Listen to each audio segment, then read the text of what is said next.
Nothing? All right. Board Member Aspas? Here.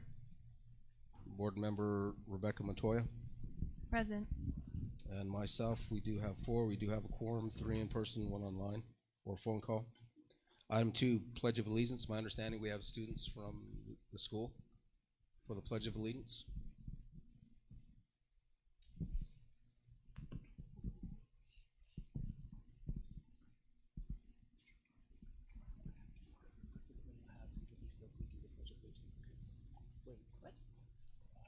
Pledge of Allegiance. You just introduce yourself with your royalty and your small English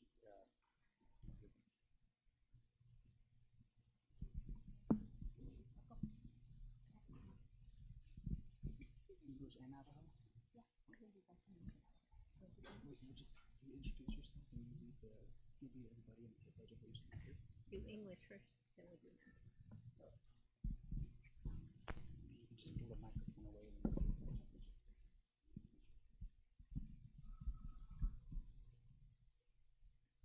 Hello everybody, I'm Mr.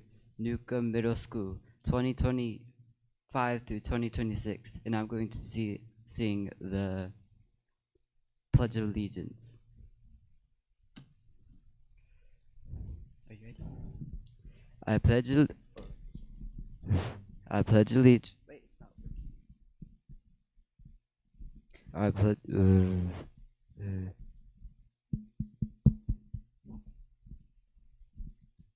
allegiance to the flag of the United States of America and to the republic for which it stands, one nation, under God, indivisible, with liberty and justice.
Very good, thank you.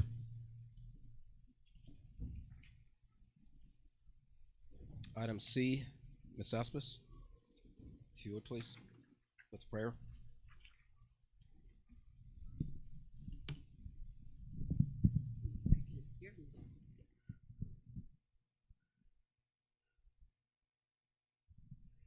Bow your heads.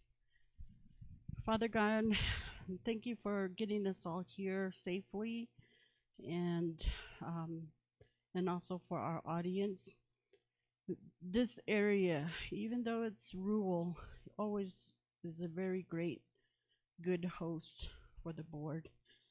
And I just ask that in the future, Lord, you know the events, you know what's going to happen, that they're always taken care of, that your angels are there around our schools and our students, our staff, our community, and always watch over them and bless them, health wise, prosperity, everything, Lord.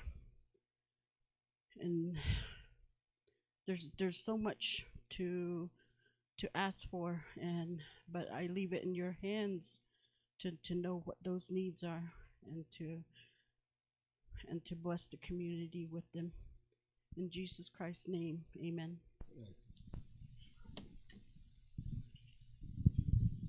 Thank you for that. Thank you for that. Secretary Stowe, would you like to carry on the duties? Sure. That's going to be item 1D, welcome of guests. Can you hear me? Is it on? Okay. Is this on? Okay. Next up is item D, welcome of guests. Superintendent Carlson, do we have any guests that you would like to introduce or welcome? I believe we're going to have Mr. Noble introduce. We have a special guest. Superintendent Carlson, board member or vice president, or secretary, I'm sorry, and members of the board, guests who are here, thank you, welcome for being here at our regular school board meeting for January 15th of 2026. Some special guests that we do have, we have our magistrate judge here residing from Farmington to come out here to Newcomb to swear in our newly elected and re-elected board members. So Judge Cole, thank you for being here today.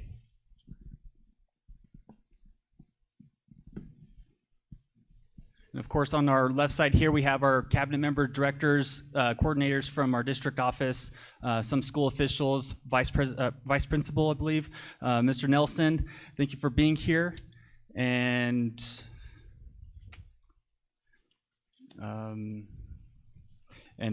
Secretary So, members of the board, Superintendent Carlson, I believe that is our guest here. Thank you everyone for joining us. All right, thank you, Mr. Noble and Superintendent Carlson. Do we have any elected officials from the chapter, Newcomb chapter, here? Okay. Mr. So, can you Yes. speak into the mic? It's really hard to hear you. Yeah, I think my mic is. I have to really put it to my mouth. Okay. All right. Next up is Do we have any other guests, Mr. Carlson, or no? None. All right. Next up is a presentation and approval of agenda. Board members, you have a copy of the agenda that's provided to you. It was also sent to you by email and electronically.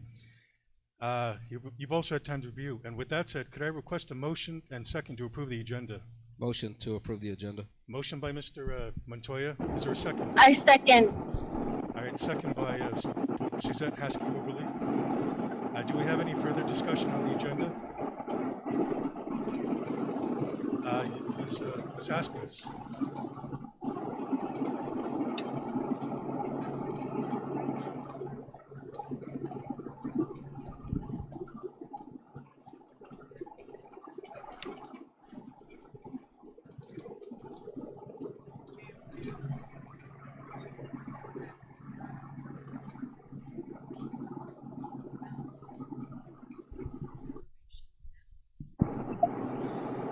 So board member Aspis, to clarify, you would like the basically item B to be pulled off for a separate presentation and discussion? If it falls under the finances, yes.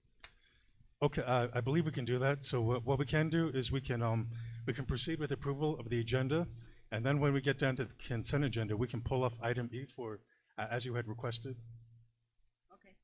Okay. Mr. So, can I go ahead and clarify? I know that we have the person who will be answering those questions will be Ms. Herbie Ellison, and she's not able to be here.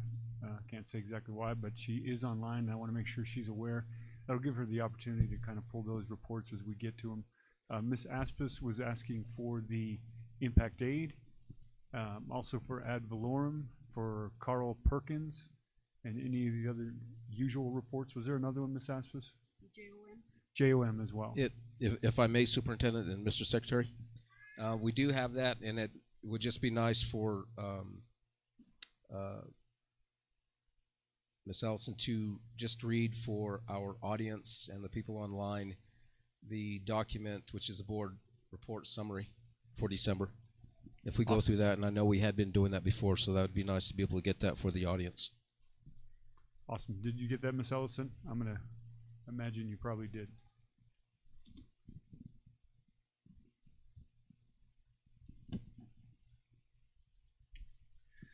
Okay, do we have any further discussion on the agenda? No. If there are none, I'll go ahead and call for the vote. Mr. Montoya, how do you vote? Yes. Ms. Aspis? Yes. Ms. Montoya? Yes. Ms. Haskell-Overly, how do you vote? Ms. Haskell-Overly, how do you vote? She's not online, and I will vote yes, so the vote is 4 in favor, 0 opposed, and no abstentions. Thank you. We're now down to item F on the agenda, which is the swearing in of all board members.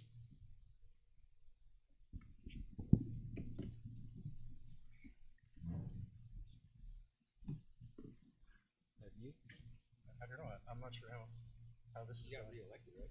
Huh? You got reelected. No, or it's Just the two, yeah. just those two. Yeah. They get the honors. What do we also? No, Yeah. no, it's just the reelected and elected. That's it. Yeah, please. Good afternoon, everyone. I'm Judge Cole from the Farmington Magistrate Court. I represent Division 5. It's a privilege to serve. I know that each of these board members, the superintendent and secretary, would agree with that. It's an honor to be here tonight to give an oath to these one returning member and one new member. So as I do this, I guess Ms. Montoya will go first. You place your left hand on the Bible, raise your right hand, repeat after me. I, Rebecca Montoya, do solemnly swear that I will support the Constitution of the United States and the Constitution and laws of the state of New Mexico, and that I will faithfully and impartially discharge the duties of the office of board member for the Central Consolidated School District Board of Education, on which I'm about to enter, to the best of my ability, and I do this under the pains and penalty of perjury. So help me God. Congratulations.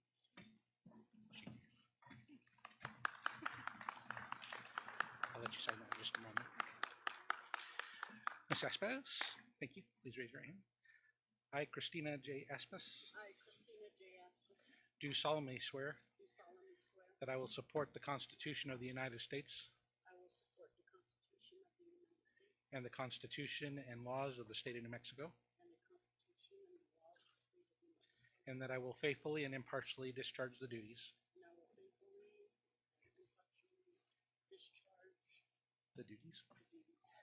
of the office of board member for the Central Consolidated School District Board of Education. Central Consolidated School District Board of Education, on which I'm about to enter, to the best of my ability, and I do this under the pains and penalties of perjury. So help me God. Fantastic. Congratulations. Yeah, definitely. Thank you. Again, please give these new board members and all the board members a round of applause. It's not easy to serve, but you have to have the right heart, and I believe these women do as well. So thank you.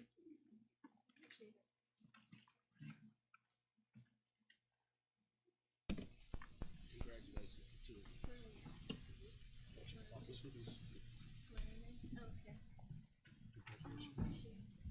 Ms. Aspas, congratulations. Thank you.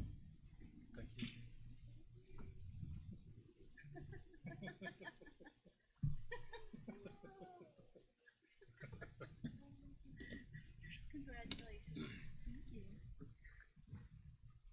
Okay. Thank you, Judge. Thank you, Judge. I won't judge you. Hello.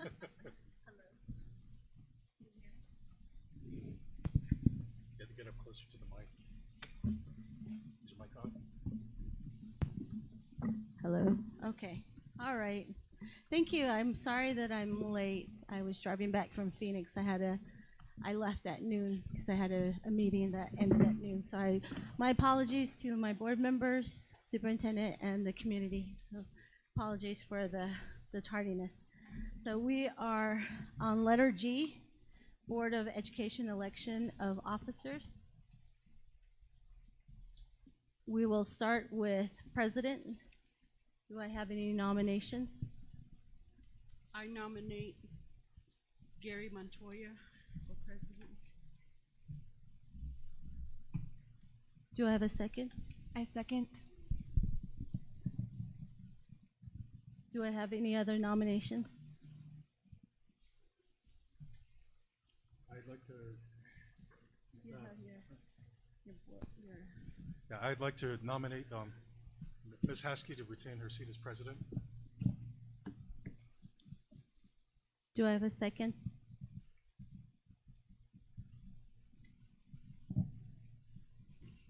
Okay. So, all in favor for Mr. Montoya to be president? Say aye. Aye. Aye. Aye. Okay, that's 5. So, congratulations, Mr. President, Gary Montoya. Thank you.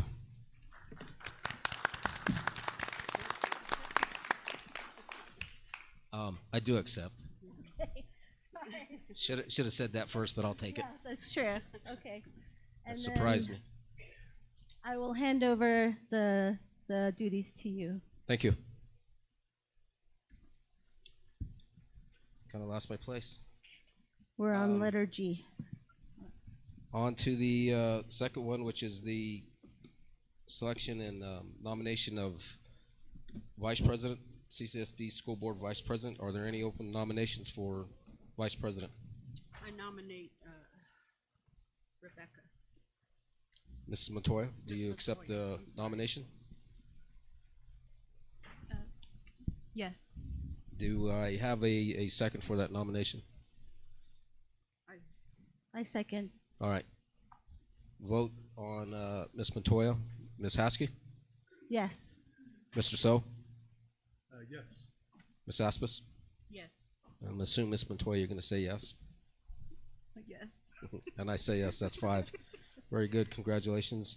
For nomination for secretary, I nominate Ms. Aspis. I accept. Is there a second? I second.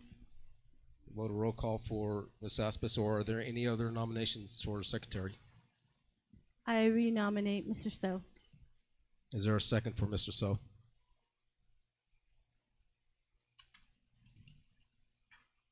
If there's no second, we'll move on to the vote for Ms. Aspis. Ms. Haskey? No. Mr. So? No. Ms. Montoya? Yes. And myself, yes. And 2 and 2, and again, since Ms. Aspis did accept, I'm assume that's going to be the third. So, Ms. Aspis, by virtue of that, would be the secretary. Thank you. So it is set.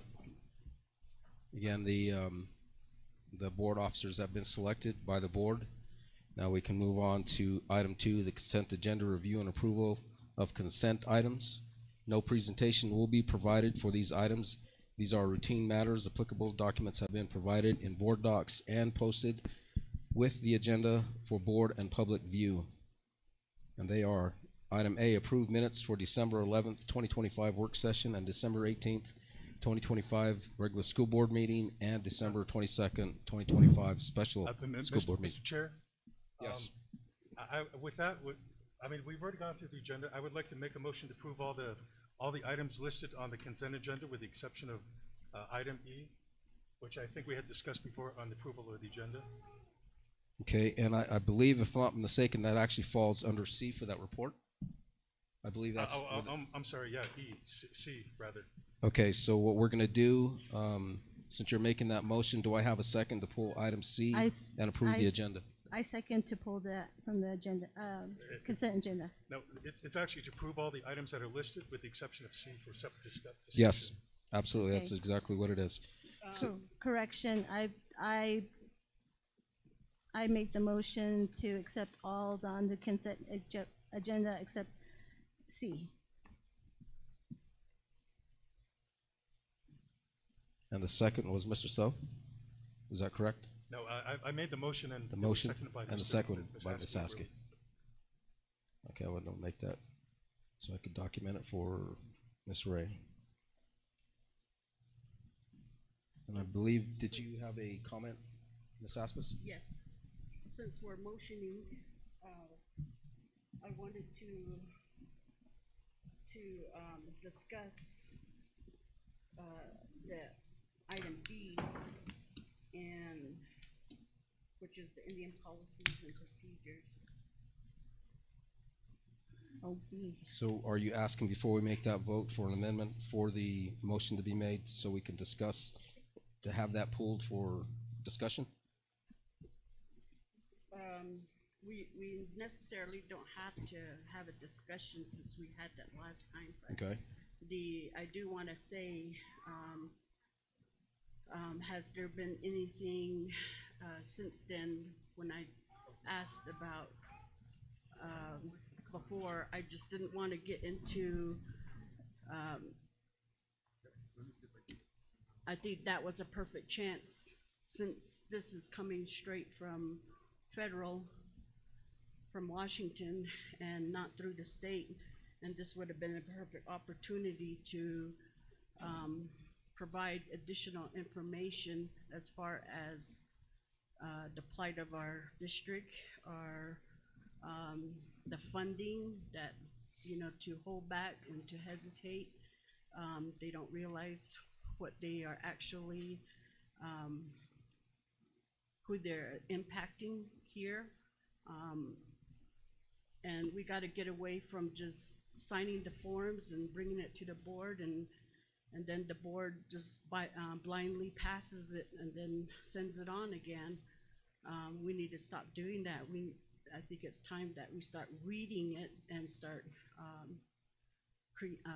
you know, molding it the way we want it, and so that they know that some of these things that do impact us, and Okay. that's all I want to know. Is there any changes, any amendments to it, and if not, maybe we can revisit later.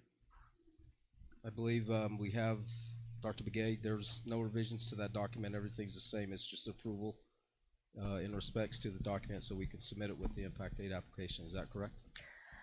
Good evening. At this time, nothing has changed, but I would like to let you all know that this IPP has to be included with the impact aid application that's due January 30th. Okay. So it's a time. Yeah, Yes. Okay. Time yeah, sensitive. it has to be submitted with the application.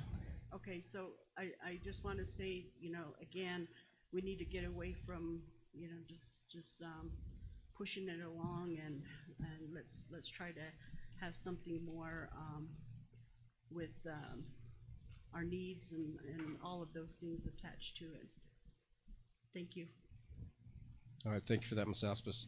So, as a point of clarification and for the audience, we are pulling item C so that the board report summary can be read for the audience. Correct? We have a motion. We have a second. If that is correct, then we can move on to a vote to do that. So, Ms. Haskey, to pull item C for a read report on the board report summary. Yes, I, Okay. Mr. Chair, I believe we're approving all the items on the consent Yes, we are. agenda except for C. Yes, we are. that, and we're gonna vote on Yeah. to read that. Yeah, now. that's what Yes. we're waiting on. All right, Mr. So, I vote yes. Ms. Montoya, I vote yes. Ms. Aspis, Yes. and myself, yes, that's 5. All right, on to item 3, possible questions to board and consent agenda items, which we already have. We are going to pull C to have the board report summary read. And there are no items for removal from the consent agenda other than a reading of one item. All right, Mr. Chair, with that said, I'd like to make a motion to approve item C as discussed before. We haven't discussed. That, so, Superintendent, can we get, Yes, sir. We do have Herbie Ellison online, and she has, I believe Sharon will be able to pull up the report, the summary report that you asked for, Mr. Montoya. And Herbie should be able to talk about the items. Okay, and I second for the motion, approve the motion that Gary, or Matt made, all right, sorry. And then we proceed with discussion. Yes, so if we would, we can go ahead and move on to have that report read for the audience, please. Yeah. I believe it's on the screen now. We can't see Is she, the screen. is she available to do that? I need she has it. Good evening. Can Okay, you I'm guys sorry. hear me? My computer's there. Go ahead, Ms. Ellison. Okay, thank you. Good evening, board members, superintendent Carlson, and community members. This is Herbie Ellison, finance coordinator for the finance department, and I will be reading the board summary report. Excuse my not being there this evening to present this information. I came down with a cold yesterday and just home resting right now. So thank you. We'll start at the top with the disbursements listing with operational accounts payable. Total operational for the month of December was $3,001,279. Year to date, $13,658,000 spent. Activity disbursement total $81,423, $209,841 year date. Outstanding check listing for the operational for the month of December, $7,348,690. Year to date, 6.9 million. Activity side is going to be $46,416. Outstanding year to date is $48,724. Expenditures for the month of December.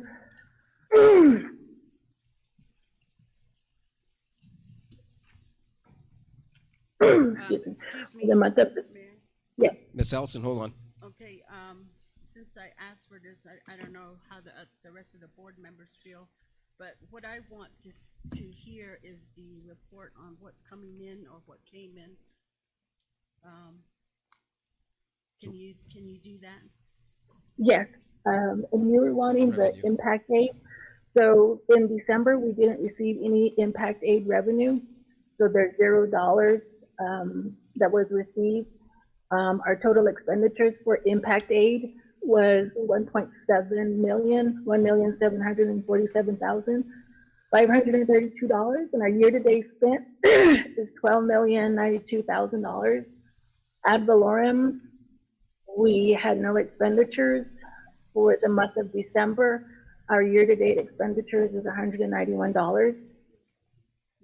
Impact aid, 31500 capital outlay. We don't have any expenditures or for the month of December or year-to-date. We also don't have any revenue for 31500 impact aid capital outlay. Our total year-to-date impact aid received for the operational side is $11,356,218. Ad valorem received for the month of December is $116. Year-to-date received is $8,012. And then for JOM, our expenditures is $9,025 for December, total $23,645. Our revenue, we don't have any revenue for the month of December for JOM. Year to date was $67,811. Carl Perkins, we don't have any expenditures for the month of December. Our year to date was $508. And revenue, we don't have any revenue for Carl Perkins for the month of December. Total year-to-date revenue is $32,185. Thank you. Yes, go ahead, Ms. Aspis. Thank you, Miss Allison. And Thank you. That JOM balance there, is that adequate, Dr. Begay? Is that normal, or to me it seems like it's less?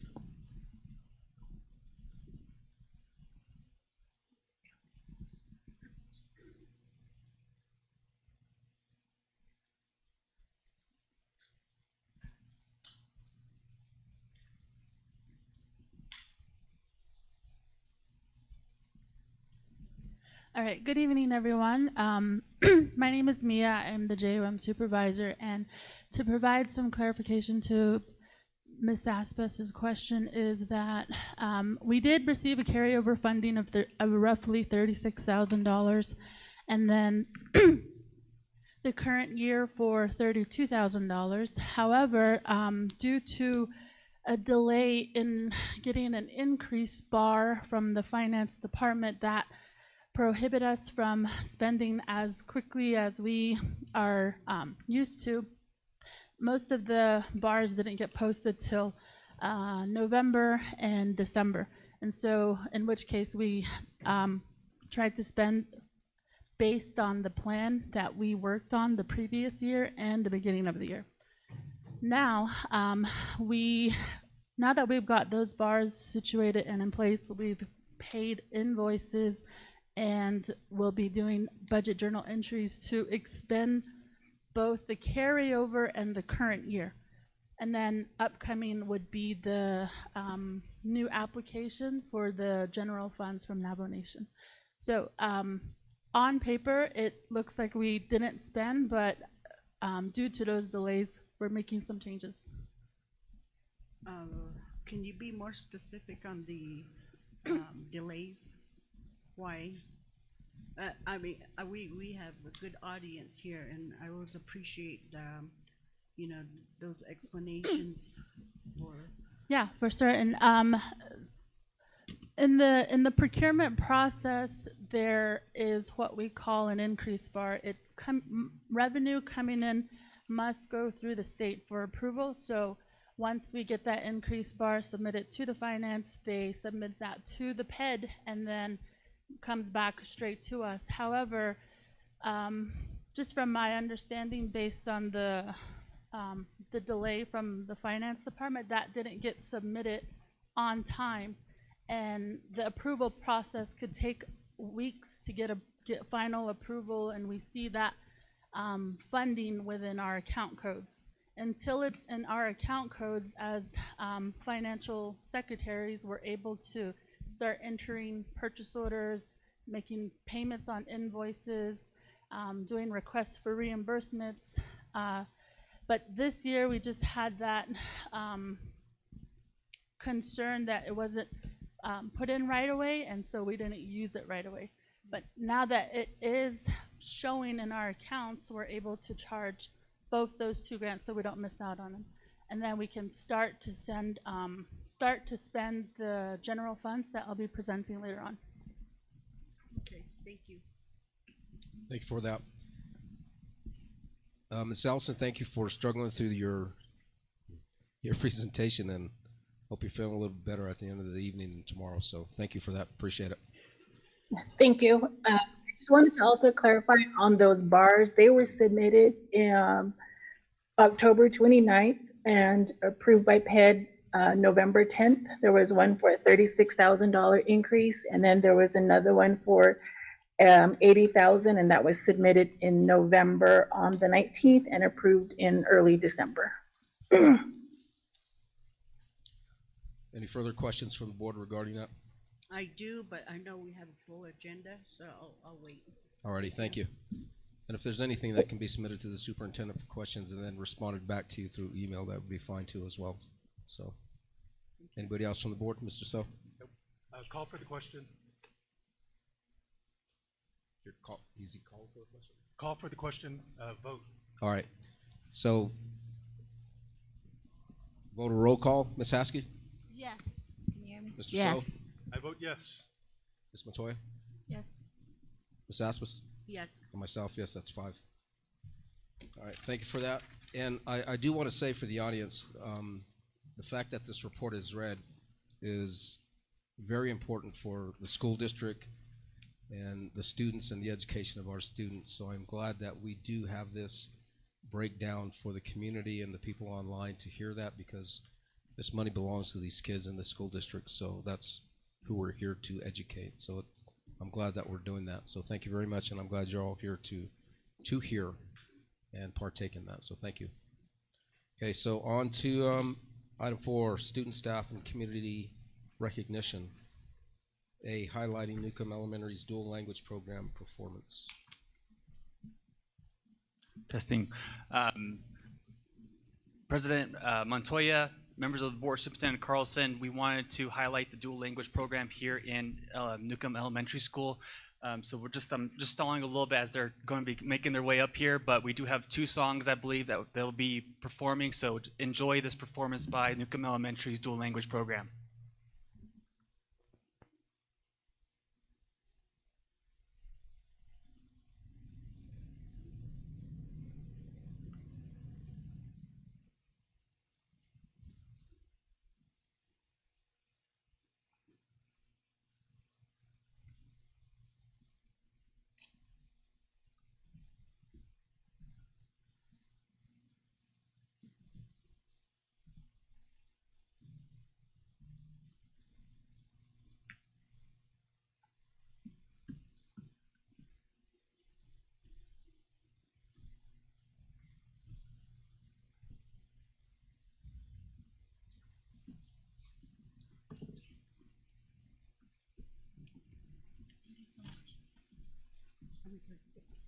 Thank you.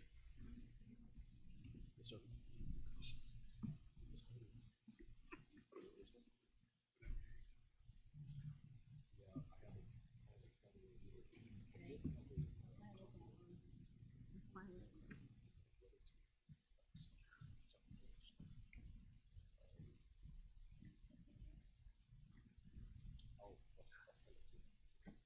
Oh, yeah.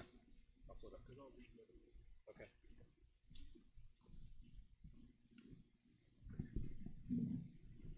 That little one was the one that was there, the one in the front of the blue.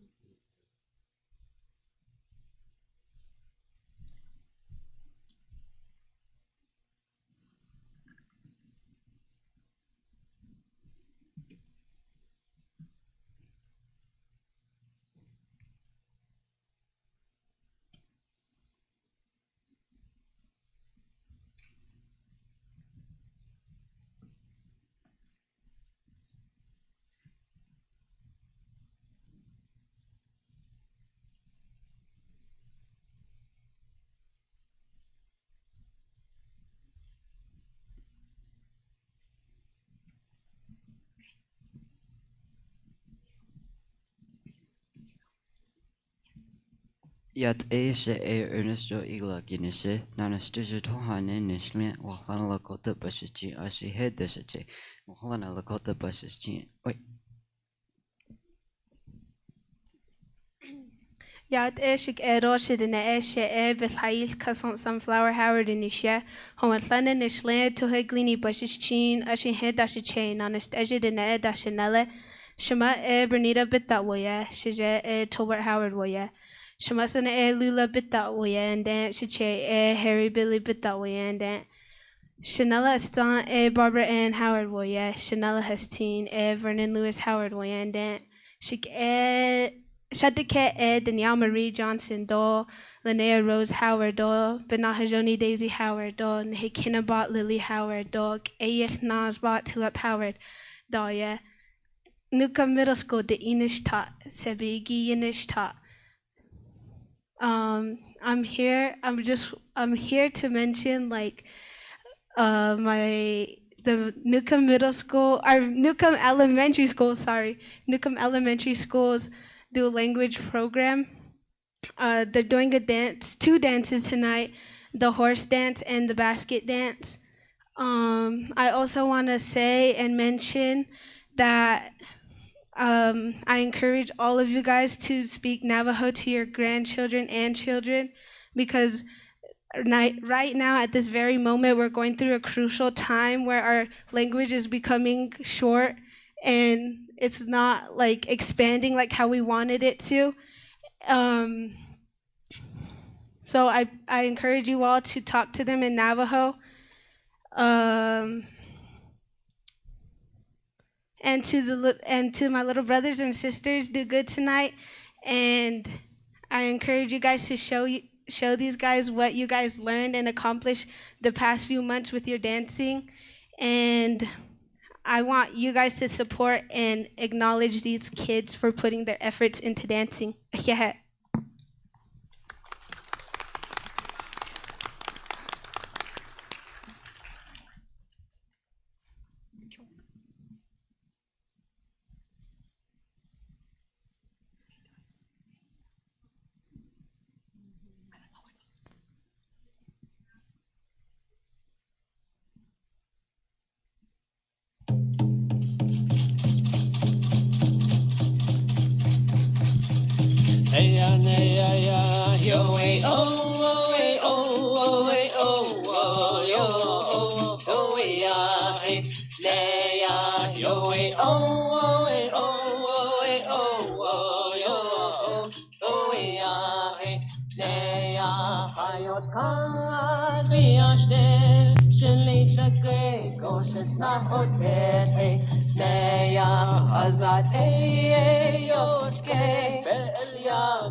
That was very good. Thank you, students. And this is why we do what we do, all for these kids. Oh, Brad.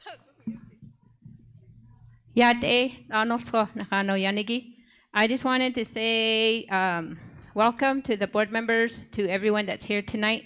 These students are my students. They're dual language students, and I've been teaching them all sorts and all kinds of dancing and singing.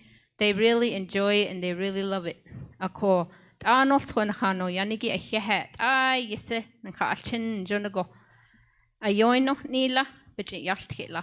we have been trying to encourage parents, the community, to be involved in our dual language program.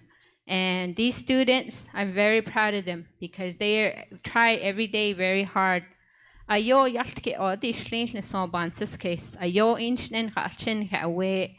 Nikitsu nikinal kot a ishe bansis case ako. Ahehe anosko for participating in your child's lives. She said, we're at a crucial time where we may lose our language. We may not have it anymore because a lot of our grandparents, they're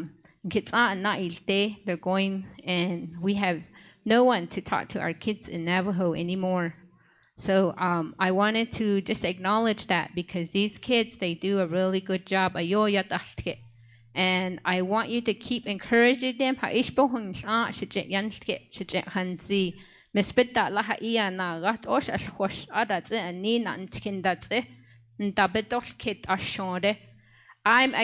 have accountability.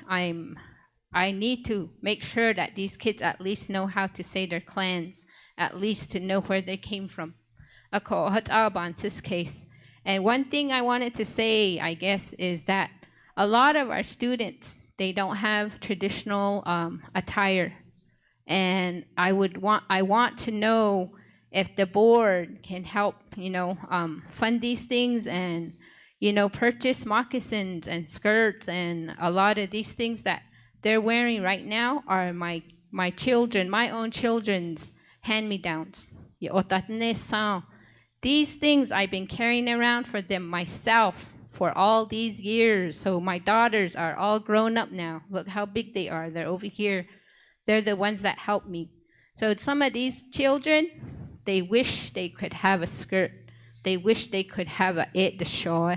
They wish they could have a necklace. All the things that I give them to wear is because I want them to really feel proud about who they are. And I want you as parents, if your child needs and wants something like this, what they're wearing, please try to buy that for them. Try to stay away from buying them games and movies. Try to not buy them Nike shoes and all those. But it's going to make them that much prouder about themselves. They're going to have a lot of pride. And when they have a lot of pride, these kids are going to be successful. Not just tomorrow.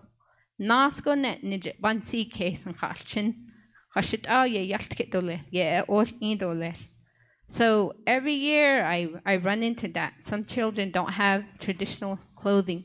And I wish our school could provide those things. And all this stuff is in my classroom. I wash it for them. I hang it. And sometimes they come up to me and say, "Can I wear a skirt today?" And I tell them, "Yes, you can." So it would really be nice to have all these children have their own moccasins, their own skirts, their own their own all things that they need.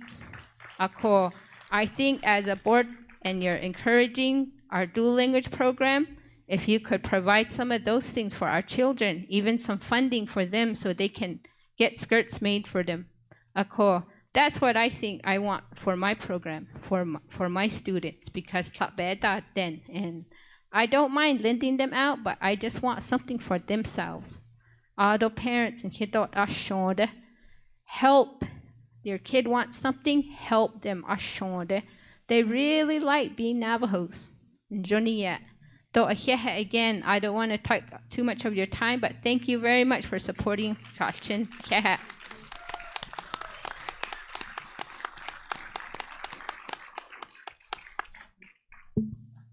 May I? Comments from the board? Ms. Aspas? Yes, Ms. Bitta, that's just absolutely correct.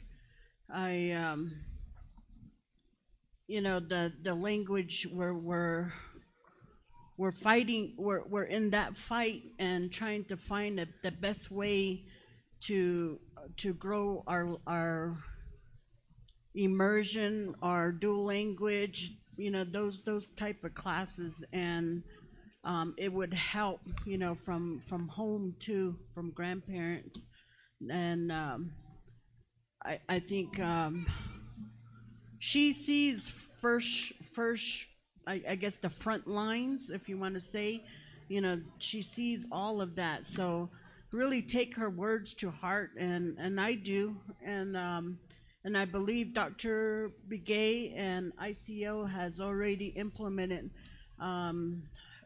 Ms. Harvey has already implemented some things for assistance. So thank you, Ms. Bitta. Anybody else on the board? Ms. Haskey?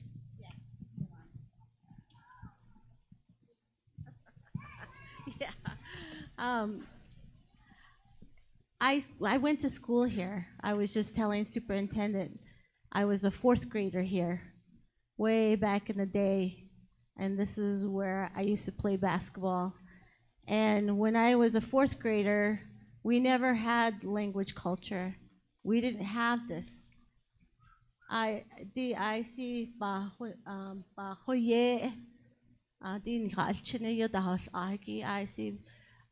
Johnny she ado without without the house she ado the neck a cheeky do bin shata do bohol anta I see Johnny an halchine wazo dan Johnny Jono da olji ha أشين خا نخيتو كيدا نوتلنيجي ما جاء تشي مصنع نوت جونو نخالشنو بعد هيا هو نجونو دا الجيشو يدالتكيو دنك أجي يدهال نجوني عايسي نجوني كوازو ب how would you say it should Banses case on his what out put the on shin John donde at shin on it and the neck at ya de kit donde and the other what's that Johnny and the yota house ako I see Johnny yeah.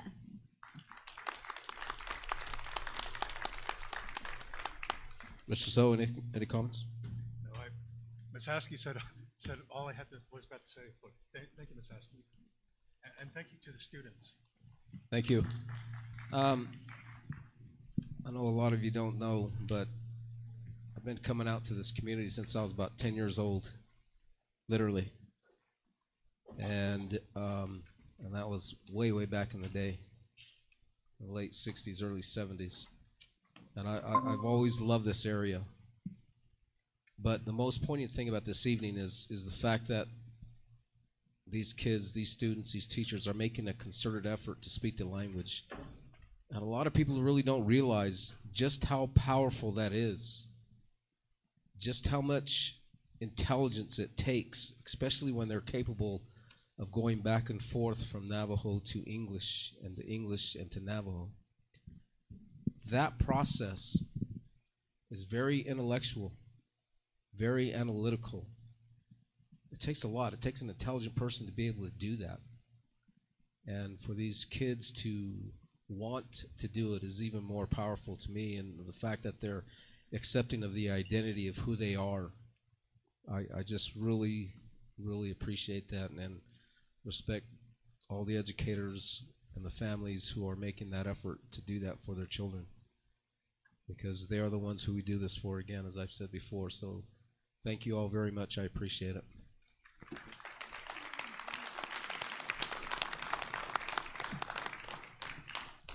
So on to item 5, comments from the audience. Superintendent, do we have any comments? We do. We have a couple, and I'll go ahead and read those in just a moment.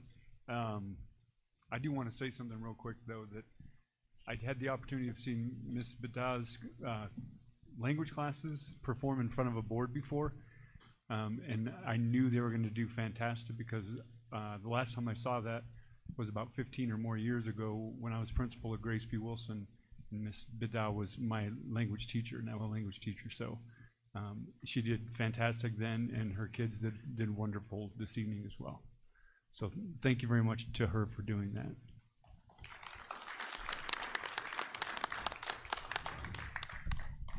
So I have a couple of comments here. They're both online, and they're both pretty positive comments, which is great to see. The first one is from Jessie Snell Martinez, and she says, I want to take a moment and share with you a fine example of what your coach has taught her team: sportsmanship and compassion for others. My daughter got hurt and could not finish her whole soccer year, but the Kirtland Central varsity girls soccer was so caring and generous, letting my daughter have one last kick on the Bobcat pitch. These Bronco girls showed up with compassion and kindness. It was beautiful. I can't say it enough, but thank you. And that was about the coach and the team from Kirtland Central High School varsity soccer, and that coach is Kira Smith, for those of you who don't know. So thank you to her, and a round of applause for her for that. Thank you.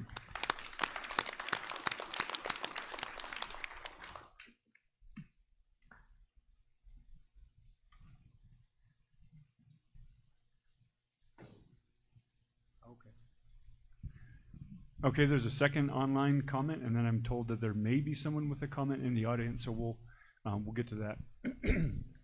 This one says, Dear friends, thank you for your continued commitment to the safety of our students, staff, and community.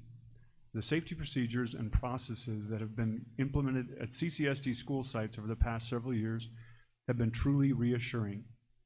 As a parent, I cannot fully express how grateful I am for the care and attention given to protecting our children. I hope you will continue to stay informed about and adopt any appropriate technologies and procedures that further enhance school safety. Thank you, Mr. Carlson, members of the board, and the frontline staff who consistently follow protocol and help keep our students safe. With gratitude, Kirtland community member Sheldon Pickering. Thank you for that. And we also have, I believe, I was told by Mr. Noble, we have a comment or maybe two from the audience. Does anybody have one of the yellow cards, the comment cards, that they want to bring forward at this time? Or maybe he was just making that up. Just looking at Anyone? his popcorn bag. With that, then we'll go ahead and move on, I guess. Thank you. Over there, on the end of the feature. Did you have a comment? Go ahead and come forward. Mr. Noble will bring you a microphone. Yes.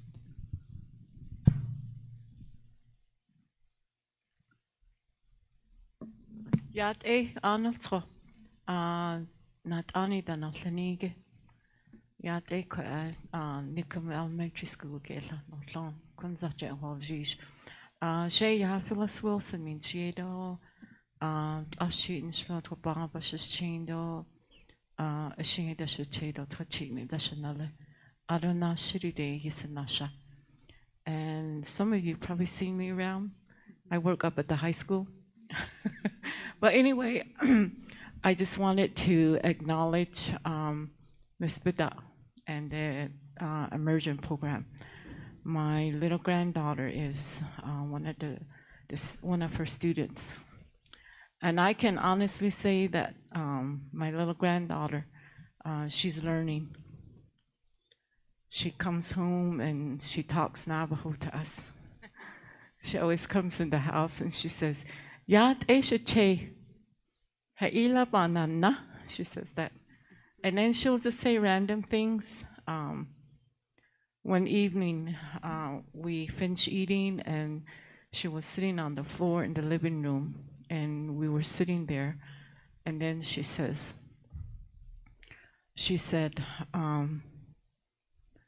"Aha, aha, aha, halon e yaha diyen dene ayin dakre." That's what she said.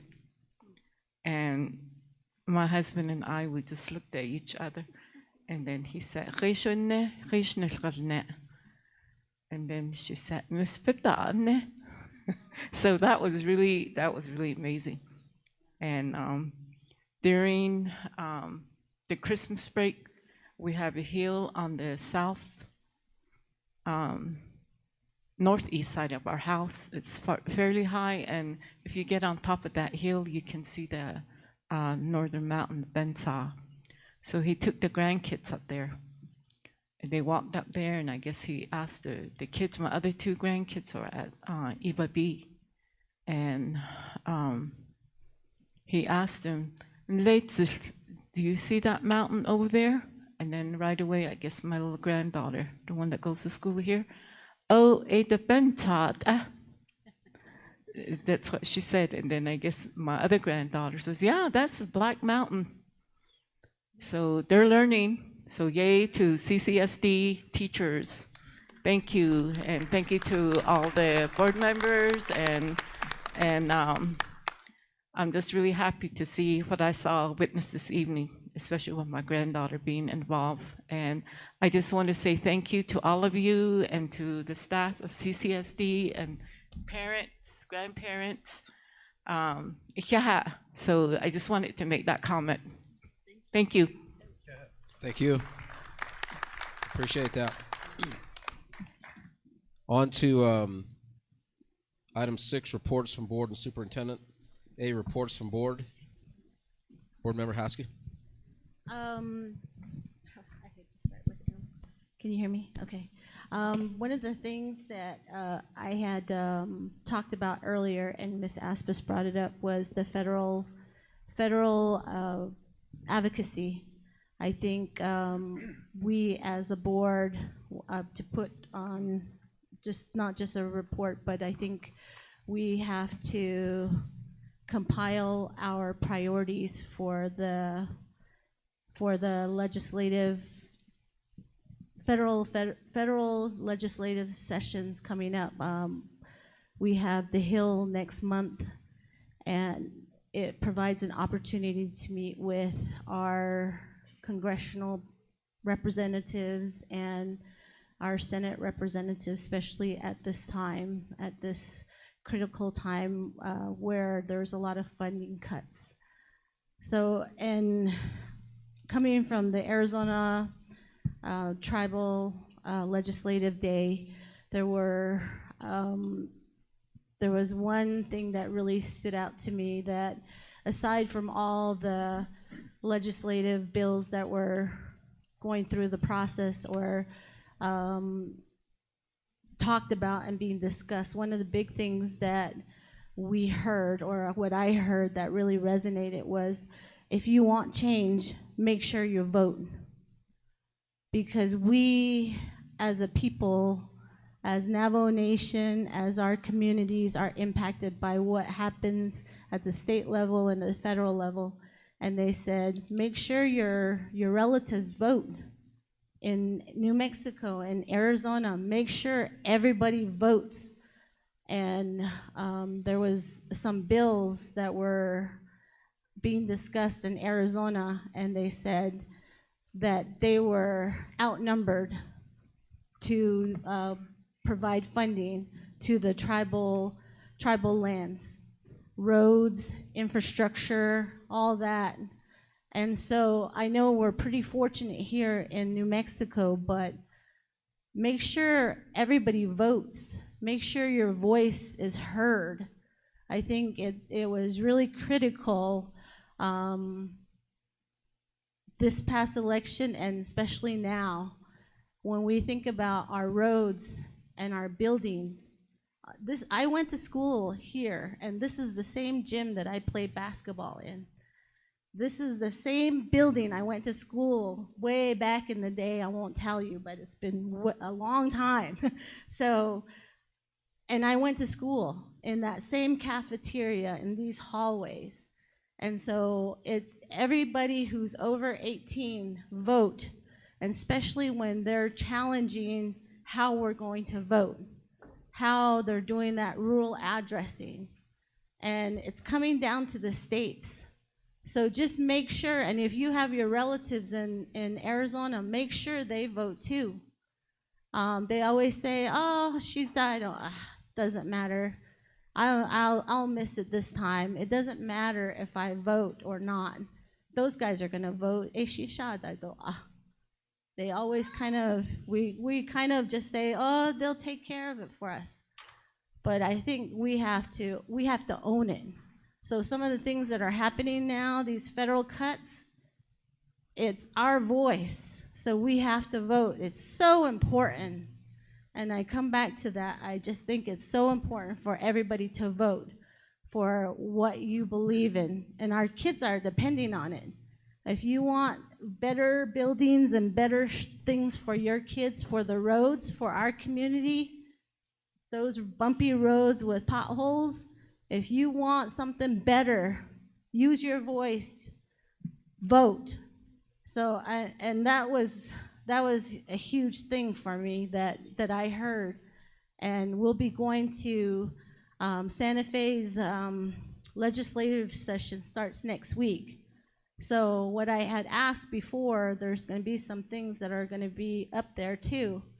And all of you, if it impacts you, speak up, because they do have an opportunity where you can speak.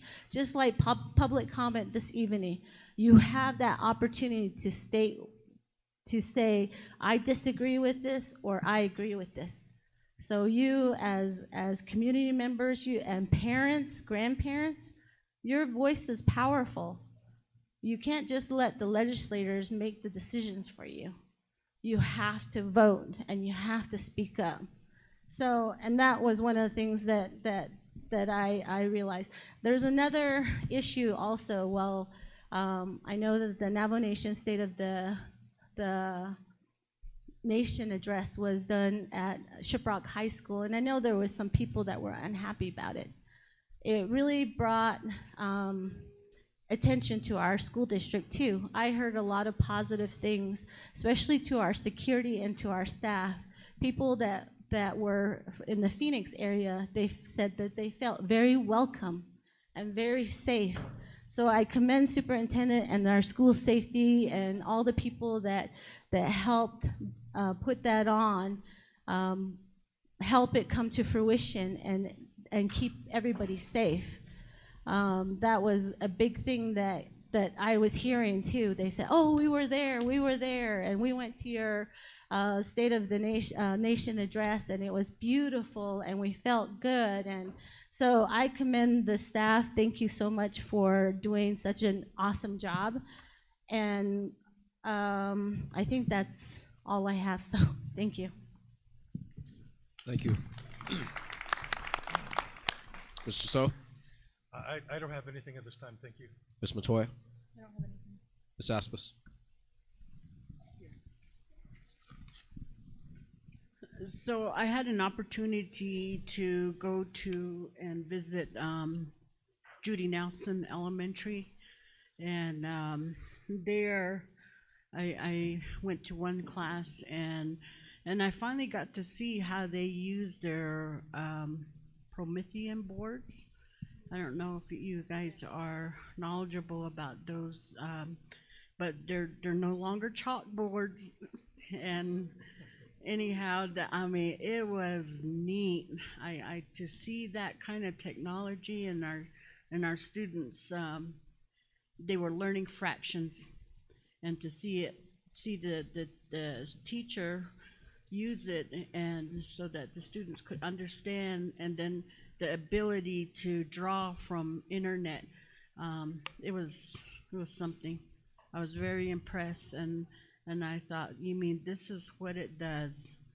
And so to you know, standing there and viewing this, and you know, I was very proud that we made those things possible. And then also to go back to the State of the Union, yes, security was so good and so tight that I couldn't even get in, and I believe Carlson had the same trouble, and they wanted badges, and I had to call superintendent, and luckily I don't know, a sergeant or captain, Donnie Key was there, so he was my voice, and that allowed me to come in. But yes, the whole event, before then, days before then, I was getting questions on how and why school was suspended, and why are we having that there, and the students not going to school, you know, questions like that. And I really didn't have a reply, a response, and why in Shiprock, why this, why, and because I'm not part of the Nigerian administration or the tribal employee. So anyhow, but going there, and then as you know, watching the whole address happen, and the presentations, and especially when to see our students showcased and doing their dances, I was so proud. I was so happy, and that, okay, I am so glad, and I commend whoever came up with that to move the State of the Union around, you know, the Navajo Nation, because it allowed for our school district to be showcased, and then also, you know, as mentioned, the security and our building, the pit, and so it was a very huge venue. People were comfortable, and then of course on social media you saw there's a lot of empty seats, and yes, there were, but people were comfortable, and especially some who still are very cautious about viruses. You know, it wasn't, people weren't packed in there, so it was very comfortable, and I commend whoever came up with the suggestion of having it in Shiprock and then allowing us to accommodate those. And I think it was very good for our students, because I mean, in all the years, my life, when have people been to a State of the Union in Winter Rock? Most of the time it's in, you know, during bad weather, or you know, they only have a small time limit, and so schools, students, they don't get to participate, and then with this type of how they're doing it, I think we were fortunate, and I hope that the students go away with some good memories and say that they were a part of that. And no matter what the party or what's happening in politics, that's that. We can't do that.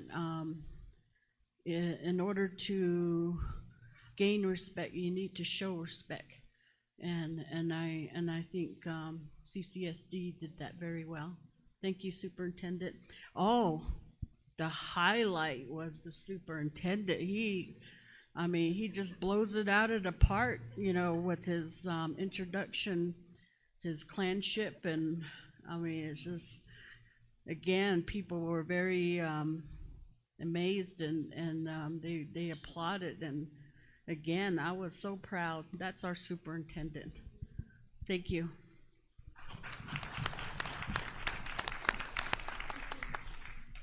I was there, I went to that event, and it was, as Ms. Aspa said, it was wonderful, irregardless or respective of anybody's political leaning. It was a good moment for Central Consolidated, and I just want to commend the superintendent and his staff within the maintenance department, within the school, to do what they did for the Navajo Nation president and all the people that showed up. So thank you very much. I appreciate it. With that, item B, reports from the superintendent. General and reporting of student travel requests, fundraising requests, and gift donations approved administratively by the superintendent.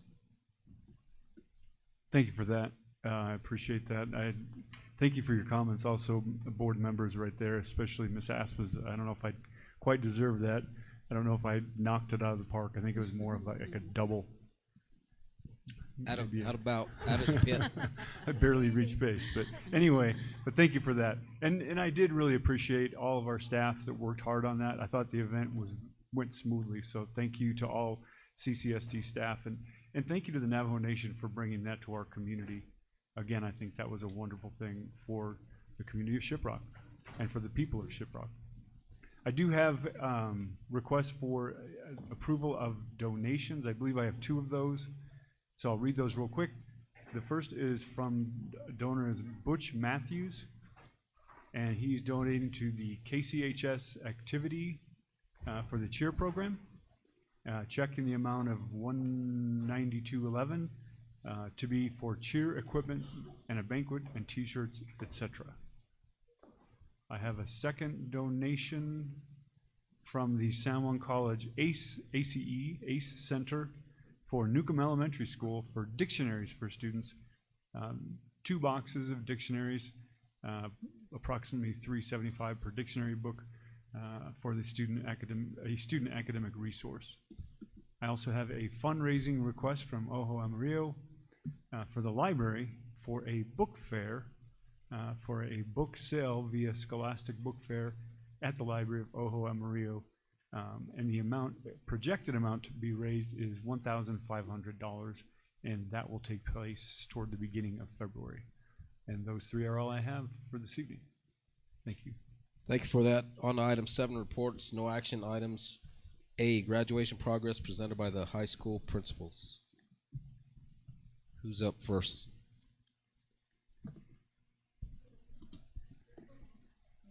You have a preference, Board President? No, I don't. First I come, believe we first have come, Newcomb. first serve. We have a volunteer from Newcomb.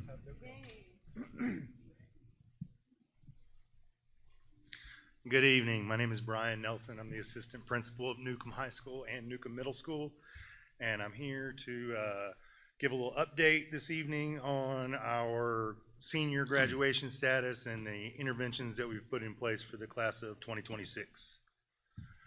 Currently we have 52 seniors.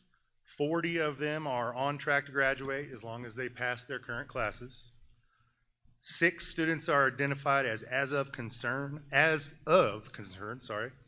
They are at risk and must pass all current classes and complete credit recovery to remain on track.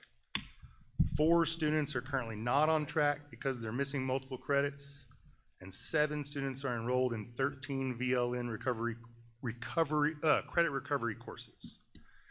At present, there are 52 students who possibly will walk in May, pending successful completion of their requirements. And as for the interventions and supports that we've done this year, progress reports and report cards have been sent home. We've also sent letters to parents regarding attendance and grades to ensure families are aware of status early. We've had meetings, dedicated senior parent meeting focused on the graduation expectations and next steps was held. Senior audits were completed with each senior and the college and career readiness team to verify credits and next steps. Necessary schedule changes have been completed and next step plans for post-graduation are documented. The class of 2026 progress tracking has been shared with administration for ongoing monitoring. Credit recovery and tutoring. Students needing credit recovery have been enrolled and are using lunchtime and after school programs. VLN, which is Virtual Learning Network, is an online program that we are using to monitor the credit recovery for those 7 students. And college applications are ongoing and being supported through the college and career readiness team. Board Superintendent Carlson, thank you very much for your time. That's all I have to present tonight. Questions, comments from the board? Yes. Ms. Aspis? On your second bullet, the 7 students enrolled in 13 VLN, that's not credit recovery, but. It is credit recovery. Okay. I thought I heard career readiness. No. The college and career readiness is the staff Okay. member who's been leading up this effort. Okay. And I know that for years that we've been asking for these reports and especially when we come back from winter break. And I don't want it to be a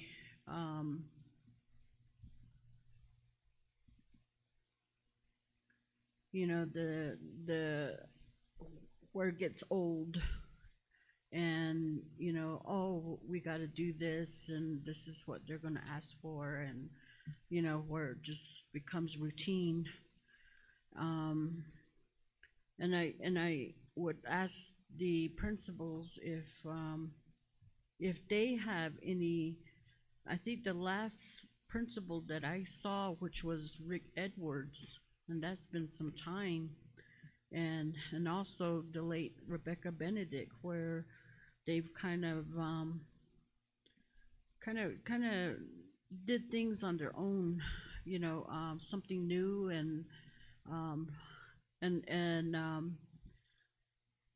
I think our students deserve that, and especially if they're trying to meet that goal of graduating. So I would ask if that's possible, you know, to I may not be using the right words or but be creative. Thank you. Anyone else? Ms. Askey? Question, with the recovery classes, typically, how does that work? Are they in one class, two class? Are they making up with the students that are doing recovery classes? Are they having to do several, or are they just making up one class, or how is that working?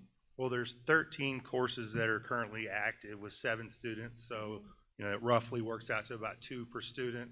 It may not be exactly that, and I don't have those exact numbers, but each one of them is enrolled in an online virtual course that is completely self-contained within themselves. So they're not attending class with other students or anything. They have a space dedicated to them in the high school, and they're there online with their teachers or with their online program doing it. But it is doesn't require any staff attention during the day other than just the supervision. Okay. And then my second part, I know that you probably don't know this, but in terms of the students that are in that iffy range and the ones that are taking recovery classes in the past, since their freshman year, has attendance been an issue with those students, or have they always not fallen under that chronic absenteeism, or has that not been a problem? I'm just trying to gauge why they would be falling behind. Well, I did just start this year, so I don't have a lot of back knowledge of that, but I will say that typically speaking, I have been in education for a while. Always attendance is a factor. There's almost never students that are having those kind of struggles where attendance isn't at least a partial factor. Okay. Thank you. And may I? Go ahead. So, knowing that, you're assuming how are you answering that? Because, we talk about attendance, and I think the last week we talked about how it's categorized, or it goes through levels, and I just don't want it to be excused off like that, that we're trying to help. I mean, just like as we heard from Ms. Bitta about how traditional dress is needed and attire. So how are we helping if it's an absentee problem, or how are we, because some of these students too, they probably are raised by grandma and grandpa, and so how are we doing that? On the campus level, we have an attendance improvement team. I actually am the lead of the attendance improvement team, and we have gone through a lot of different steps this year. The first step we went through is collecting data to see who our students were with attendance issues, and then doing a deeper dive to find out exactly why they were absent. Because many times you find out that there's some sort of medical issue or something like that that is very easily explainable and probably not going to be repeatable. So then once we analyze and find out who our students who are most at risk are, we come up with an individualized attendance improvement plan for that student. We basically let them know where they stand and how much, like how many days they can afford to miss for the rest of the year and things like that. Just have a status update with them. We've started that before the break, and we're finishing it up right now. We've had a lot of attendance challenges and attendance things that we're doing at the school, where we'll take a 1 week, 2 week time period and tell the students, we'll set a goal for them. So normally just a few percentage points over where we've been. And like, if you can get to 88% over this next 2 weeks, then we'll have some sort of enrichment activity at that Friday. It's normally right before a break or something like that. And we've done that, and every time the students have been able to meet their goals. We've really made a pretty good bite out of our attendance issues this year, and we are seeing really good improvement already. And I think that is part of why these 52, like there's actually 52 that could potentially graduate. Those 4 that are not on track, because that we've improved the attendance and improved all these and come up with these plans, they still have that chance. because we've gotten in there and intervened and got them enrolled in what they needed to do to make sure that they still had a chance. We've got it to the point where it's now up to them. They've just got to complete the final little steps of the things that they've got to do, and they've got almost a whole semester to do it, so we're very hopeful. I have another question. Go ahead, Mr. Asmus. So, you did mention about contact with the guardian or parent. Absolutely. Is that 100%? What do you mean 100%? All of them? All of the students? The ones that are at risk? We have not contacted everyone yet. We will contact everyone that's at risk or that's that's considered chronically absent. Most likely towards the end, we'll ask for another report. And at that time, I would like to hear that, you know, the contact is 100%. Yes, and that being said, we have contacted parents all along about attendance, making attendance calls, sending attendance letters.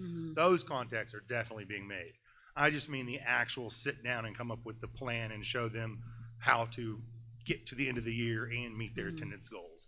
That's a fairly small group of students, probably about 20 students out of 200, and probably within the next 2 weeks we will have met with all of those students, or we'll have contacted all of those guardians.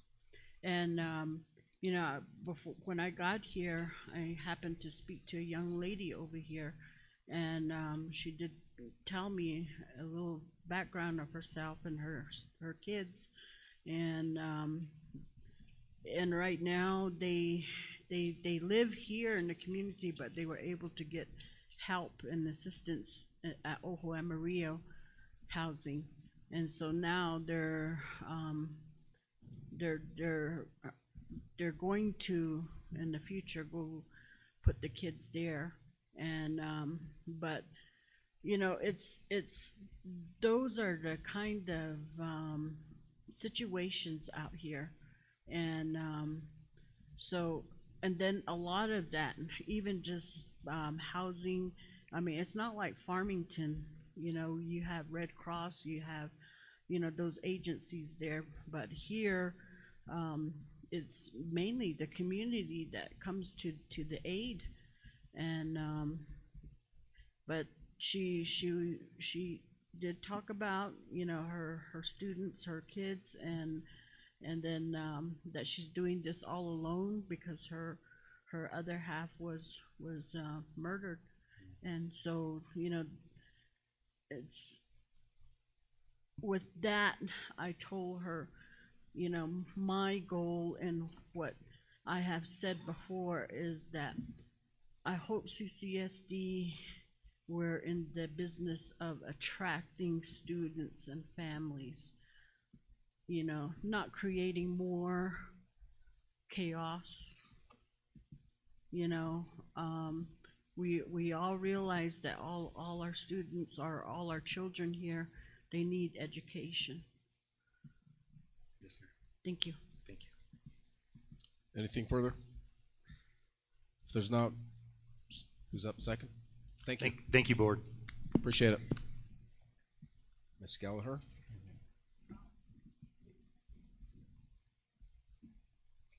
Good evening, President Montoya, new Vice President Montoya, Secretary Ms. Aspas, board members, and Superintendent Carlson. It's nice to meet with you again. So I am really proud to say that this year, right now at Shiprock High School, we have 112 seniors, and each and every one of them has a schedule that will allow for them to graduate on time this year. We are working closely with our college and career readiness person. I need to pull my notes back up here. And our senior sponsor or senior counselor. They meet with these kids on a regular basis, especially if they're struggling. We will have one senior that will complete their associate's degree this year. And we have 2 juniors that were out of cohort that moved back into cohort after December's classes. And they are sitting so that they should still be able to graduate this year. They are taking a couple of credit recovery classes. Our credit recovery, thank you, Mr. Carlson, and CNI are piloting credit recovery in person. We do not use VLN very often. We have teachers in the classroom that develop syllabus around the standards, and they are teaching those classes in person. A student can earn up to a quarter, can earn up to 1 credit if they can complete that curriculum. If not, they'll stay another quarter until they complete what they need to complete in those classes. And it's because of that system that we are able to schedule those kids in their schedule, their regular schedule, and get them through this year. We did have 2 students who completed some VLN first semester, and they had help. They would be guided by the CCR. They were also working with an organization called Graduation Alliance out of the state, who works with our students who are struggling. They contact our counselor, get names of kids who are maybe having trouble with attendance, who are maybe struggling with their VLN classes, and they go and help and work with them too. So that was an additional layer that we have this year. We offer lunch tutoring. Several of our senior teachers offer lunch tutoring every day, including our English 4 teacher. Those kids can go in, make up work. He does make them, when they miss work, when they miss so many assignments, he makes them come in, talk to him, build an agreement. This is when I'm going to show up for lunch. This is what I'm going to get done. This is a date I need to get these assignments done by. So he holds those 17 and 18-year-olds accountable, but he also works with them very closely, and he will be there every day at lunch. We have after-school tutoring, and several kids take part in that. Closer it gets to the end of the quarter, the more kids that show up for tutoring, but we do offer those. My CCR and senior counselor have met with all students who are struggling or who really need something. They brought the parents in. They talked to them, look, this is the bottom line. This is what you have to pass. And some of those have pretty tough schedules, but they have this schedule they need to graduate. And so we keep watching them. We check grades weekly, not only for athletics, but just to keep on track. And we send out notices through Kinvo, which is part of Power Schools, where I can personally text message parents and say, hey, your students are failing these classes, please call me. Or I do, when I send it out for the sophomores and freshmen and juniors, I put my AP's names on there. Please contact Ms. Walters, she's your student's principal, so she can go over that. So we are doing fairly well with that. We offer a lot of cell stuff. We have restorative justice. Brandon Begay works with some of our kids through the restorative process, and some of our other teachers. A lot of our teachers have had restorative training, and so they know how to work with those kids in the classroom to try to address emotional issues so that we can move on in education and so that we can move on in kids being successful. I'm trying to think of what else is on there. I can't read it from here and my phone just won't cooperate. What else do we have? After school, lunch, CCR, Alliance, credit recovery. It's really, those are the biggest things that, we do. And then just staying on track of where kids need to be. We do have an intervention hour where kids can go, and that's 7th period. So 7th period at our school looks like this. There's athletics, there's interventions. We have what we now call a freshman academy. That's not part of graduation, but it's an interesting thing we're doing to start supporting kids earlier. And then we have credit recovery, and those things are all done during 7th period. So our teachers are spread out with those kids. We also have just some tutorial, and we have our robotics for our gifted kids and some additional music, classes like that that are for enrichment. We do some SAT test prep, things like that. So I stand for any questions. Questions from the board? Ms. Asmus? So that was well, I think every year we go through and it sounds like you're doing great, and the only thing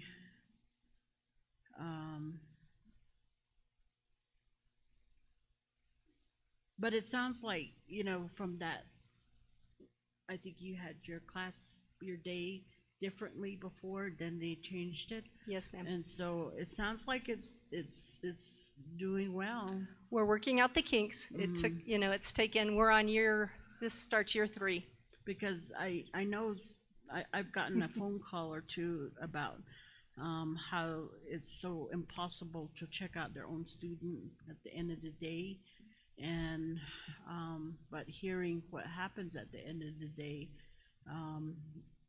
I guess it would be good to let all parents know, or if they don't know. So I think part of the problem with people thinking it's hard to check their student out at the end of the day, and we let it be known at the beginning of the year, we stop checkouts at around 3 o'clock because we don't want a lot of parents coming in when we're getting buses coming in. So we try to really limit end of the day, and it is important that they're in their credit recoveries and that they're in their interventions.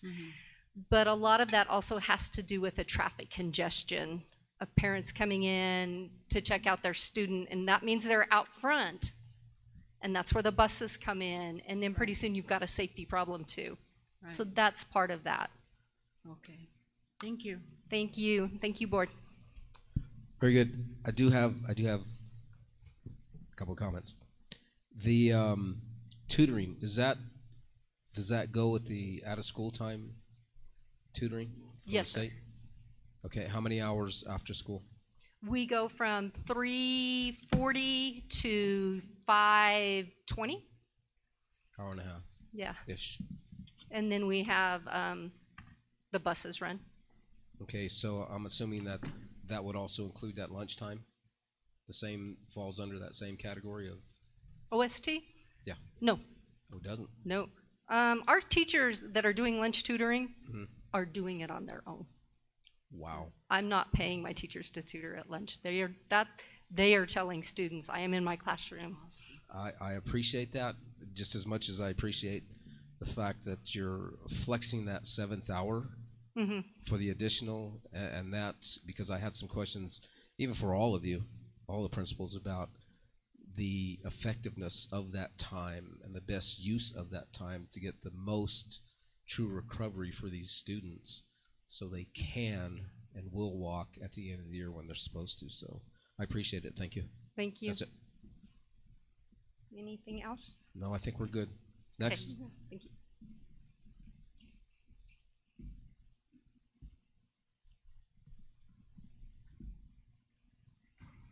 Good evening, board members, Superintendent Carlson, directors, coordinators, and community members. My name is Sandra Westbrook. I'm the proud principal of Kirtland Central High School, and I'll be presenting on our graduating class of 2026. We currently have 168 students. I apologize for the formatting on that slide. It didn't come out quite as I expected, but we have 168 seniors currently at Kirtland Central High School that will be graduating. We have 4 that have met graduation requirements already in December of 2025. They've continued on to take dual credit classes to get a jump start on their education. And we have 8 juniors that are potentially graduating early this year. And we have 3 that are going for their liberal arts San Juan College degree that we're supporting. We do have 4 students that are, I say they're on track because we are working with them daily, weekly. We're notifying parents. We're having contracts put in place to ensure that they graduate.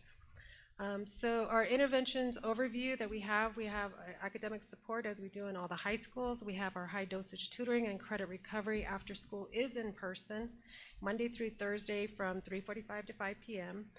We also offer credit for those students that need the additional credit. We have BLN online tutoring support for those students that need the credit recovery during the day or on their own. We have resource class and inclusion classes, support peer tutoring programs that our student leadership program and Ignite program have done. We have study halls for struggling students. We've dropped non-essential classes so that they could focus on their core classes, and we work with New Mexico Engage. I believe we're in our 2nd year working with them. As far as those that are struggling, they actually have someone from the state that comes in and does direct interventions. It's a 3-week course to attain credit. As far as our wellness and social emotional learning programs, we have our advisory dashboard where our advisory teachers meet with students at least twice a month. We have our SEL where our counselors go in and actually direct some social emotional learning activities with students, or they have their peer groups go in during that time. We have our social worker access through the ICO program as well as through our SPED program. We have our social emotional learning that our teachers actually, I was fortunate enough to share with our staff one of the SEL strategies that one of our teachers does for a check-in when the students come in, just to kind of gauge how they are doing that day. We have our restorative solutions, one-on-one counseling support, student planners, and time management support, as well as SPED support services. As far as engagement, we do attendance incentives and awards. We do have an award assembly coming up on January 21st at 2:28 p.m. So I encourage any of the directors, coordinators, board members, superintendent, if you'd like to stop by, you're more than welcome to come see our students that have perfect attendance, academic awards, as well as see off our basketball team that will be going off to play that day. Our CCR works directly with the students. We're currently working on an initiative to push out this next upcoming year. This year was kind of like a pilot that we've tried to increase the number of students that will receive the Chief Manuelito Scholarship through offering them another avenue of access, which is getting at least 24 college credits, which is another layer to obtaining the Chief Manuelito without having to go the ACT or SAT route. So this is actually the first year that the second year that we've trying to push that. We'll actually, this next upcoming class of 2027 will actually see the benefits of that since we started rolling that out. But we are having 3 graduates this year, potential graduates. We're currently in the process of meeting with parents for those students that are struggling to make sure that we're all on the same page. I did not put on here, but we did have a fall senior parent meeting, and we're also going to have a spring senior parent meeting, just so that we're all on the same page as far as graduation credits, what's going to happen on graduation day. And then finally, elective credit retention. We work with students for if they have an interest, we try to definitely get them in the class that they're wanting to explore, especially with the CTE opportunities that we have. We're starting more of a push to connect students if they're interested in going into the workforce, not only through the Bon Wilson program, but with our staff that are on campus. I stand for questions. Board? Yes. Ms. Aspis? Okay, okay. You talked about the incentives and awards. Yes, ma'am.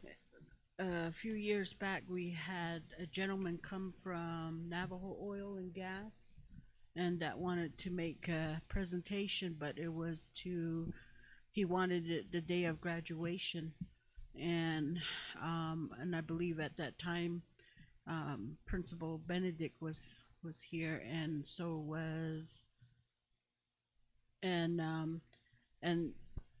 I think he was told that there's a day that you can do that, and not on the graduation day, and the only one that I would see that's allowed would be Newcomb's, where they do the against drunk driving, and that's the only one that I would see, on graduation day. That's that's a good message, but I think as board members we need to come up with and to avoid another situation. And then I think he rescinded one of the scholarships. And so it was, I think with the board and also with the principals, we're gonna have to, talk about that and finalize some things before making such an announcement, and where we get the expectation up for students, and then we have somebody withdraw like that because they didn't get what they wanted. Definitely understand that. Just so you all know, on May 4th, we're actually having our senior awards ceremony. So again, I extend the invitation. I will send out a flyer especially for you if you'd like to come and see our senior students get awards. I do have a question. Ms. Montoya? So for the 4 seniors that met graduation requirements are currently taking dual credits, is that something that's automatically, or do they have to agree to take those credits? And then the 8 juniors that are potentially graduating early, are they going to be offered the dual credit as well? Yes, the 8 students that are, let me speak to the juniors first. The 8 students that are graduating early, the reason that they're graduating early is because they started their college classes early, and so we're able to supplement some of their core classes with the college classes because it's advanced credit. And so because we have 24 credits that's required by the state of New Mexico, most of our students are already meeting that by junior year. So if they end up taking those college classes during the summer, that's how they're able to advance and get a jump start. So we're really starting this initiative for the college. So there's a college track, CTE track, and a military track. So our big push, our big initiative at Kirtland Central High School is that Kirtland Central High School Broncos will graduate on one of these 3 tracks, knowing full well that they're going to have the decision and option to change that at some point in time, but at least they'll be put on a track to obtain that. We're seeing the benefits of that through those students that are taking the college classes earlier as second semester freshmen, that they're wanting to take those college classes over the summer because, I can give a good example. My own son who went off to Fort Lewis, he's doing a double major right now because he started college. I saw it with my son, so brought it to Kirtland Central, and now I'm seeing it with 8 potential juniors right now. So it's definitely for those students that are on that fast track to get to college, get out and start working on a degree, or even in our CTE field, we have students that are taking advantage of those opportunities to do an internship. I have 2 students right now that are actually doing workforce type initiatives in the afternoon. So we're seeing the benefits of this, little bits and pieces, but we're putting it together. As far as the 4 students that were early graduates, again, once we graduate them, we're unable to offer them those opportunities through the dual credit program by, thankfully, CNI title programs assisting with the books. And so that's a big relief for parents that they don't have to pay $150 for one book. And so with our students continuing and graduating on track in May, they're able to fulfill their high school obligations while still receiving the benefits of the dual credit classes. So I hope I answered those questions. Yeah, thank you. Anyone else on board? I have. Ms. Aspis. So by saying that and going back to Newcomb and Shiprock, how many credits do your students, I mean, as Ms. Westbrook has said, a lot of them are beyond 24. What's your average?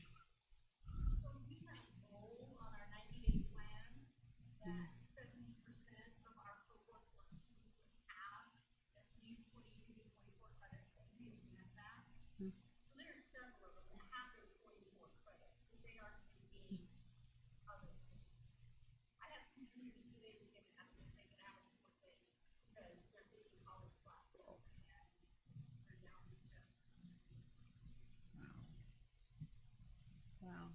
If I can.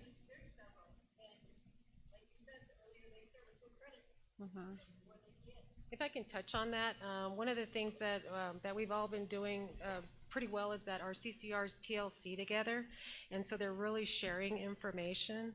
And you know, some places have better internet than others, and the availability of the online courses versus those that are able to attend in person, all of this impacts it. But I think one of our strengths is that our CCRs PLC together and are allowed that time to connect. Mm-hmm. And Newcomb? I don't have numbers. I mean, we shoot for 24 credits. That's the same. We have the same goal, but I don't have numbers on how many of our students have already earned 24 credits.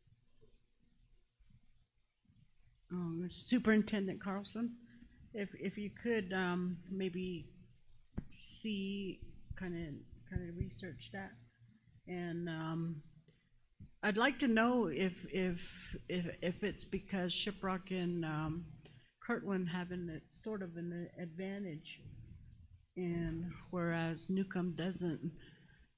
We're 40 miles out here, and not very close to Von Wilson or San Juan College, or so I'm wondering, you know, and we have future visions of trying to, with the extra space, to bring in you know, partnerships with NTU or, you know, those, so that we can our Newcomb students can have the same opportunities. So I'd really like for you to research that, Superintendent.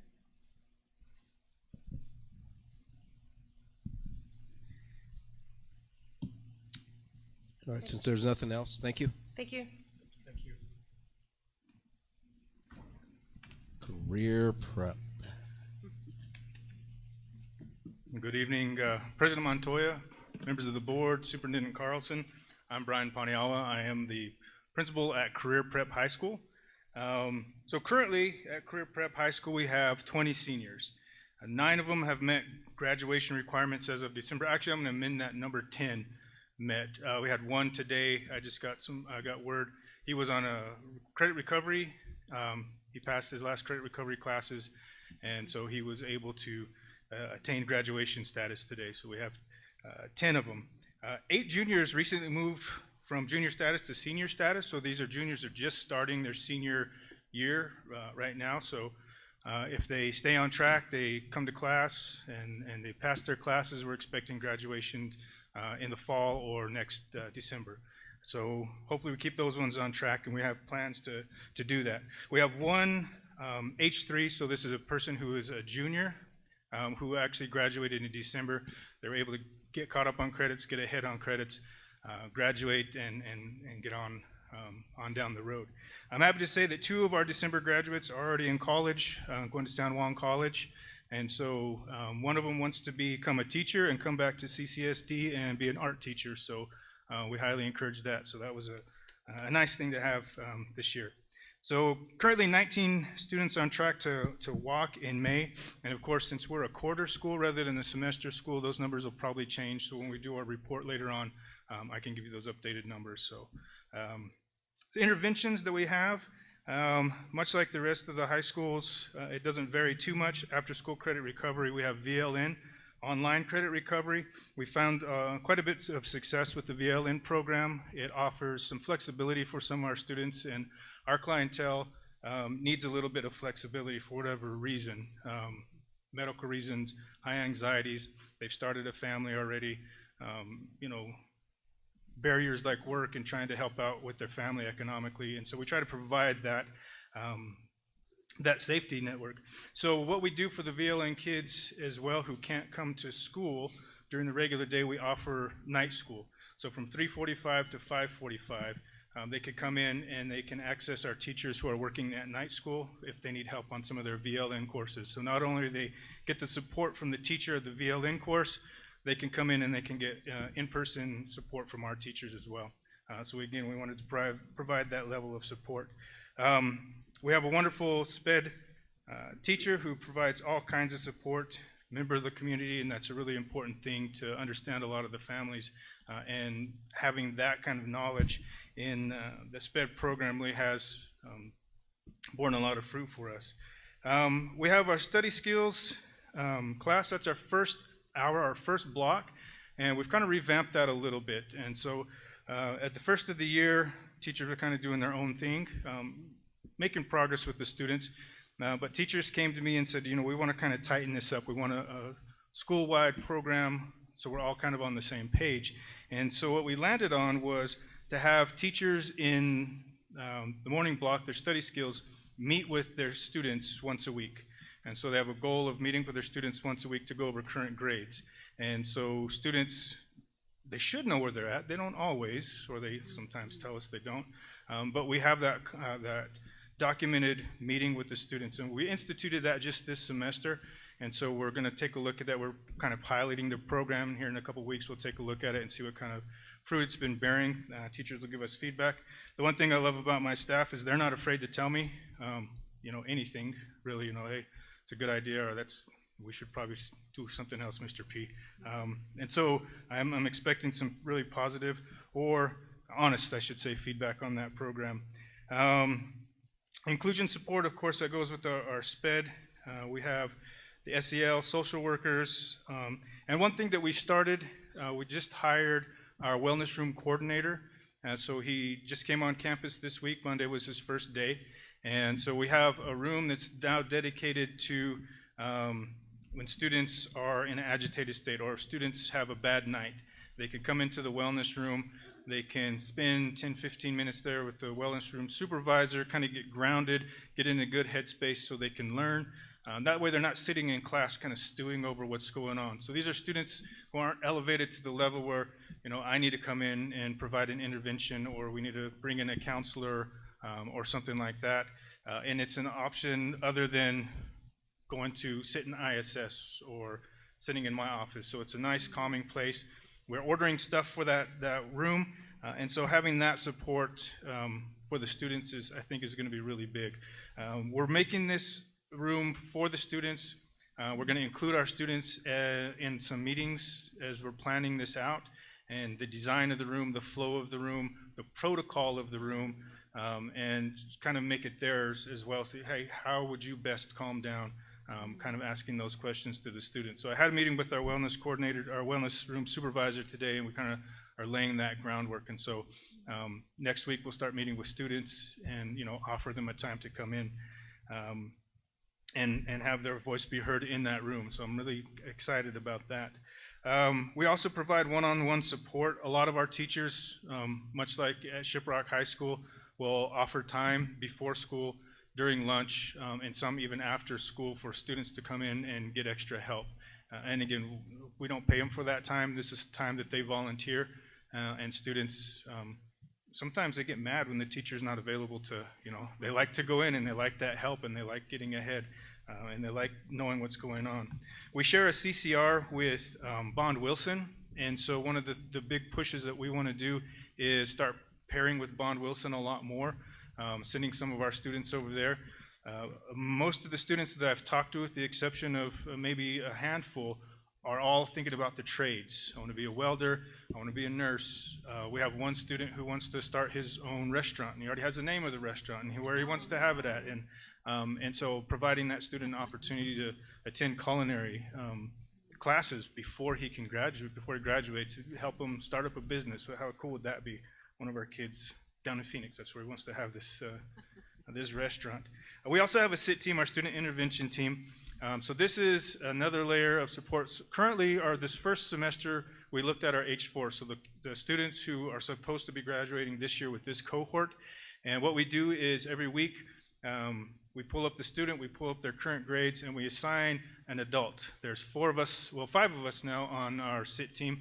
I added Tia Johnson, our attendance coordinator for the district, onto the SIT team to help us out, because our attendance rates are a little bit low, and some of our interventions that we want to do, we need a little extra help from the district, and so Tia's on board with that.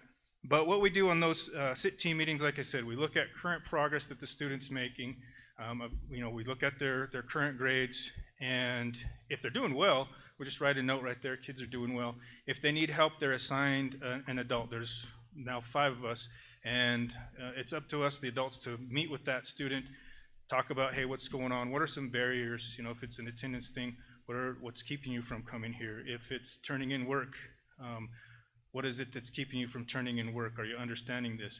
And we've gone so far as to pull some of those kids in, some of the ones, we had 3 in particular last quarter that were really far behind. They weren't passing any of their classes. And so we got one of their teachers to say, yes, this kid can go in during my class. We had him go with one of our teachers in a classroom kind of off by themselves, and I'm happy to say that those students, when they're failing all 4 of their classes, ended up passing 3 of the 4 of their classes just from that one-to-one intervention, our student intervention team. So that's the program we kind of want to expand a little bit, because it did bear fruit and it did bear success. And so giving that individualized attention to our students is one of the things that I think we're really trying to move towards, and just talking with students. I had a teacher who was pulling a student up, talking about grades, kind of figured out their current credits. And then that teacher went so far as to say, okay, here's your path all the way to graduation. And the student really didn't realize that they were pretty close to, if they come and they continue out their classes, how close they were to graduation, and the kid teared up. Didn't know where they were, but figured it out with that teacher, and now was able to have some positive something positive. A lot of our students don't get a lot of positive stuff in our school, unfortunately. So providing any of those little victories, I think, is very beneficial for our students. We kind of get this idea from Newcomb, attendance incentives. Brian and I were at a training yesterday together, and we kind of swapped some ideas, and so I liked his ideas of his incentives for attendance, and so the attendance challenges, so I want to add those ones in as well, and award ceremonies. A lot of our students don't act like they like being recognized, but they do. It means something to them when you hand them an award and, hey, you did well. And it could be a student who didn't pass a class all semester and now they're passing 3 with a D. And it doesn't matter. That's a positive impact, and that's a step in the right direction. So as far as communicating with parents, robocalls, robotexts seem to work a little bit better. I think people answer texts better than they answer calls. Calling parents in.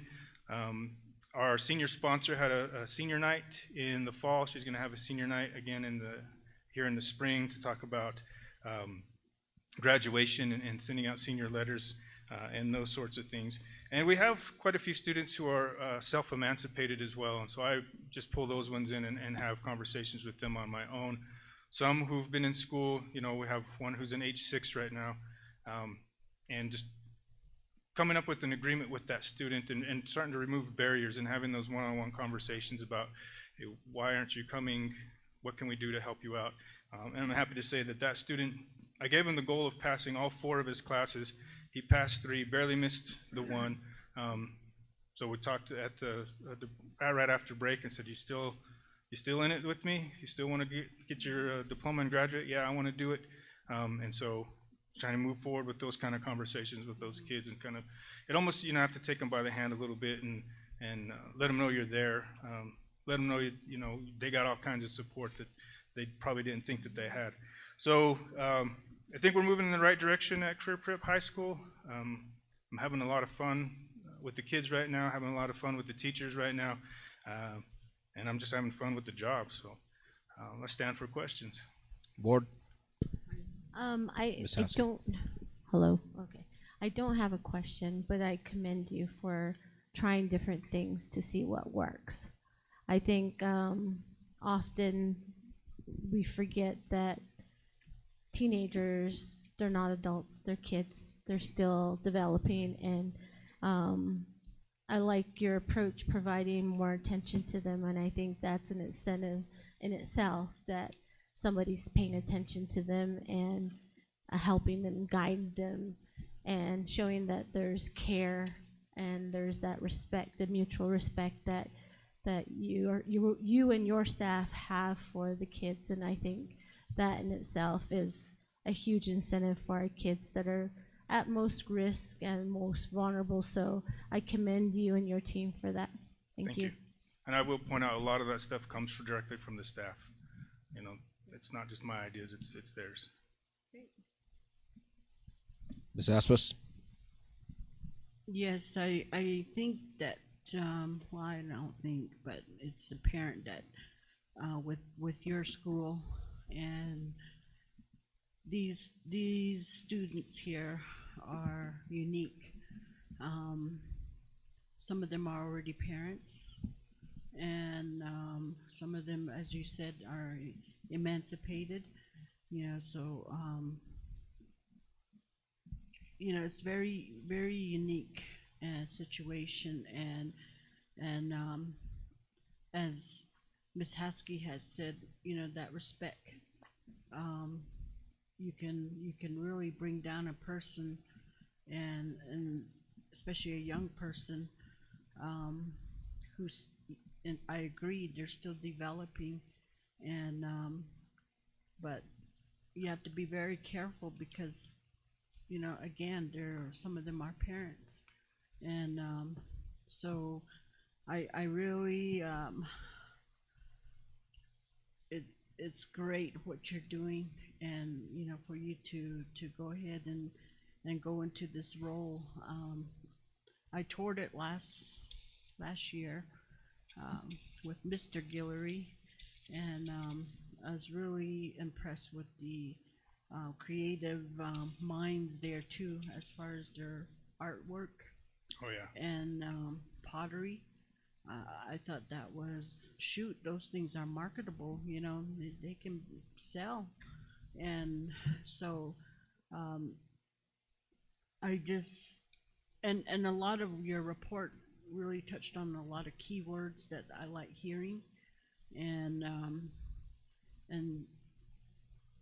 I think you're putting them first before, accommodating them first before you're accommodating adults. You know, so, and that's what I like to hear. Thank you. Thank you, ma'am. So to all of you, I just truly appreciate the fact that you're meeting these kids where they are, because that's really part of our responsibility, is to be able to do that and to show these kids that they're cared about, that they're valued in any way that we can. The positive use of peer pressure from those around them, supporting them. That's big. I mean, that matters to them. And the fact that all of you are leading them in that direction, I just want, you all should be commended. So thank you. I appreciate it. Absolutely. Thank you.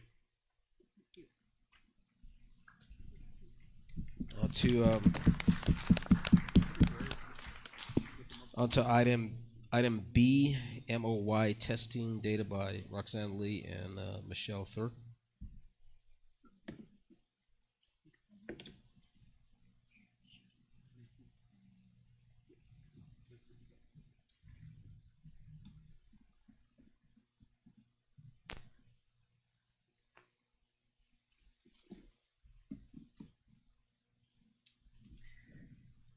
Good evening, board members, colleagues, superintendent, and members online.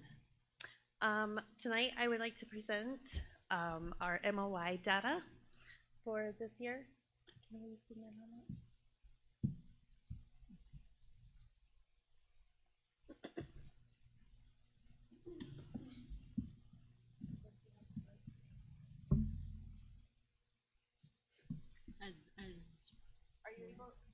Are you guys able to see it online as well? Yes. You had a question, Ms. Aspas? Well, I just wanted to say, can you kind of go over the acronyms? Yes, I will. I will. Let me grab my computer real quick as well. It'll be easier for me to see it.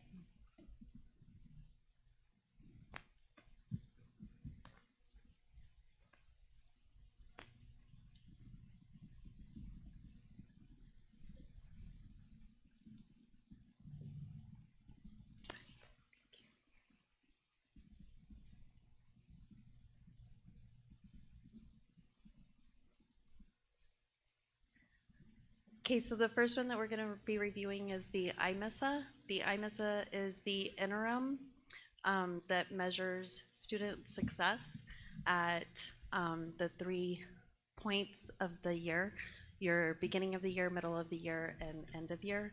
It measures reading, language, and math, and this is for grades 3 through 8. Your AMIRA, which is formerly the iStation. There's really not an acronym for this one, but it's also a required assessment for grades kindergarten through 2nd grade, and it measures reading and math. And then you have PSAT, which is the preliminary SAT, the National Merit Scholarship Qualifying Test, and it's a required assessment as well for grade 10, and it measures reading, math, and writing. Okay. So looking at the IMESA, whenever we compare our data from beginning of the year to middle of the year, I've put up for 3rd grade, for each grade level. So district-wide, from middle of the year to, beginning of the year to middle of the year, we had an 8% growth in reading. We had a 3% growth in language, and we had a 4% growth in math. For 4th grade,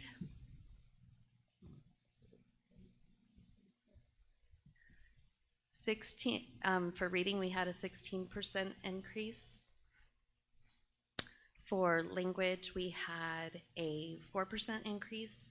And then for math in 4th grade, we had a 5% increase. For 5th grade, we had an 8% increase for reading. We had a decrease for our language of 3%. And for math, we had a 10% growth.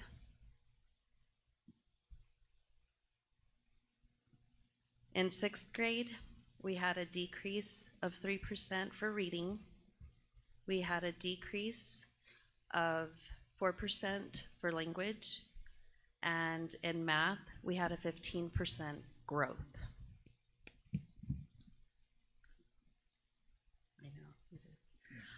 In 7th grade, for reading, we had a 4% increase. In language, we had a 10% increase. And in math, we had a 4% increase. And for 8th grade, in reading, we had a 5% increase. For language, we had a 12% increase. And in math, we had a 7% increase.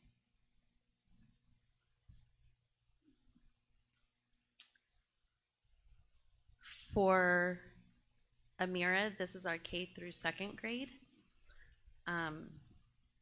Here we listed out for each of the schools for reading for beginning of the year to middle of the year. Excuse me.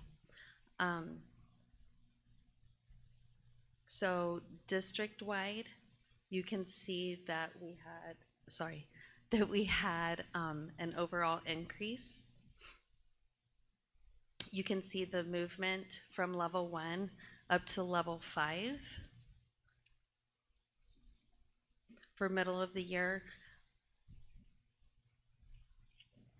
for math, you can also see, and this is for our kindergarten.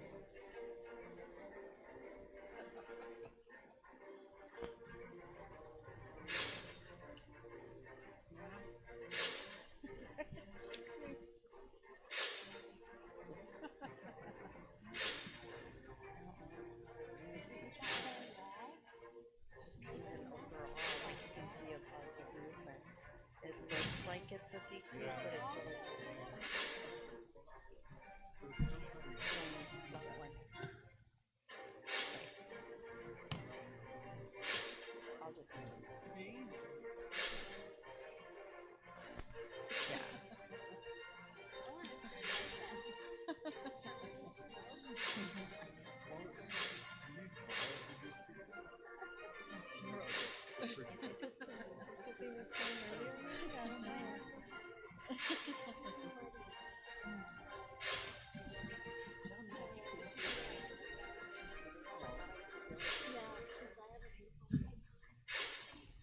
Speakers making sounds.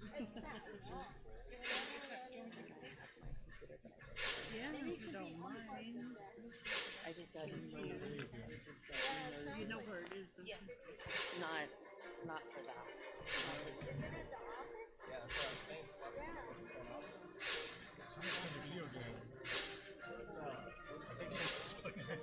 But you see movement. I don't But realize you see students. No, it sounds like, yeah, Hey Siri, what video game is this? But you also have an increase in students, so that percentage might be counted. Yeah. Hey Siri, what sound is this?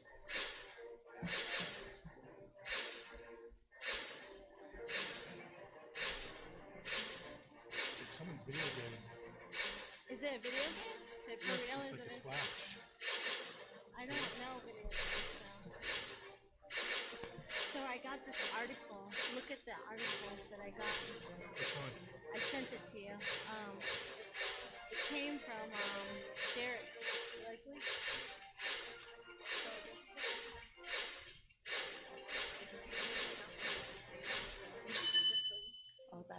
had someone's video So game. this is the next grade level. Oh, wow. Yeah, I'm on first grade, so another. Mhm. Yeah. Yeah. Yeah. I was expecting that wall to like burst open and a presentation. It sounds like to someone's have playing- it, yeah. I think it sounds like someone's playing a video game. Mhm.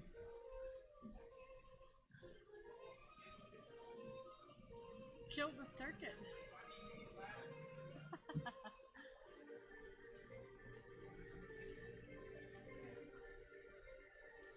Maybe can come pretty far though, jump up some more. And tell me when you're close.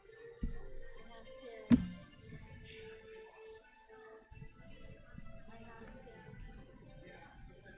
probably park at my cousin's place and walk back. He's gonna pick me up at the road or where. Tell me when you're close. Okay. What's the temperature here? We don't have a temperature, right?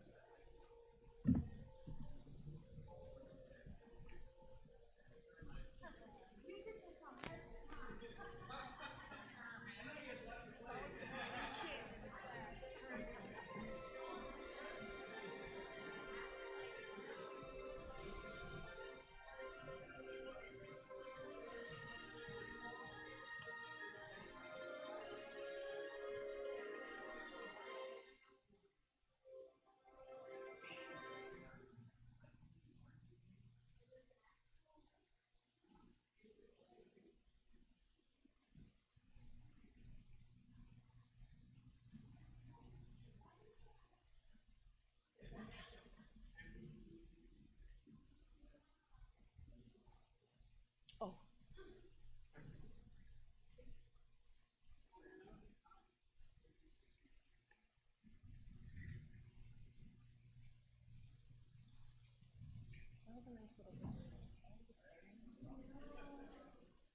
Carlson took a bath in there.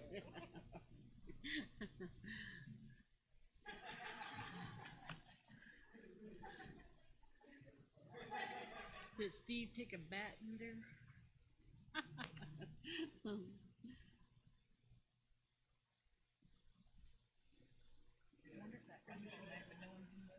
Probably. Looks like on the timer. Oh yeah.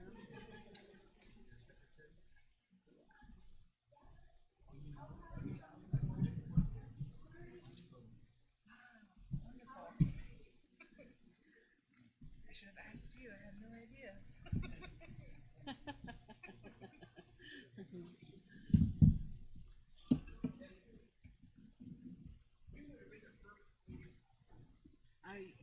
For me, my work is really, because I know sometimes I can't be here, and I think it's important. Other than that, I'm just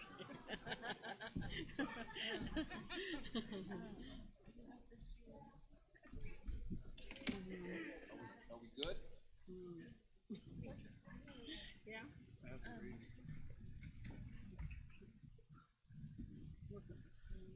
Sorry, you're. Mr. Noble, if we're good, we can go ahead and continue. That's okay. With the, It gave us all a nice little break, right?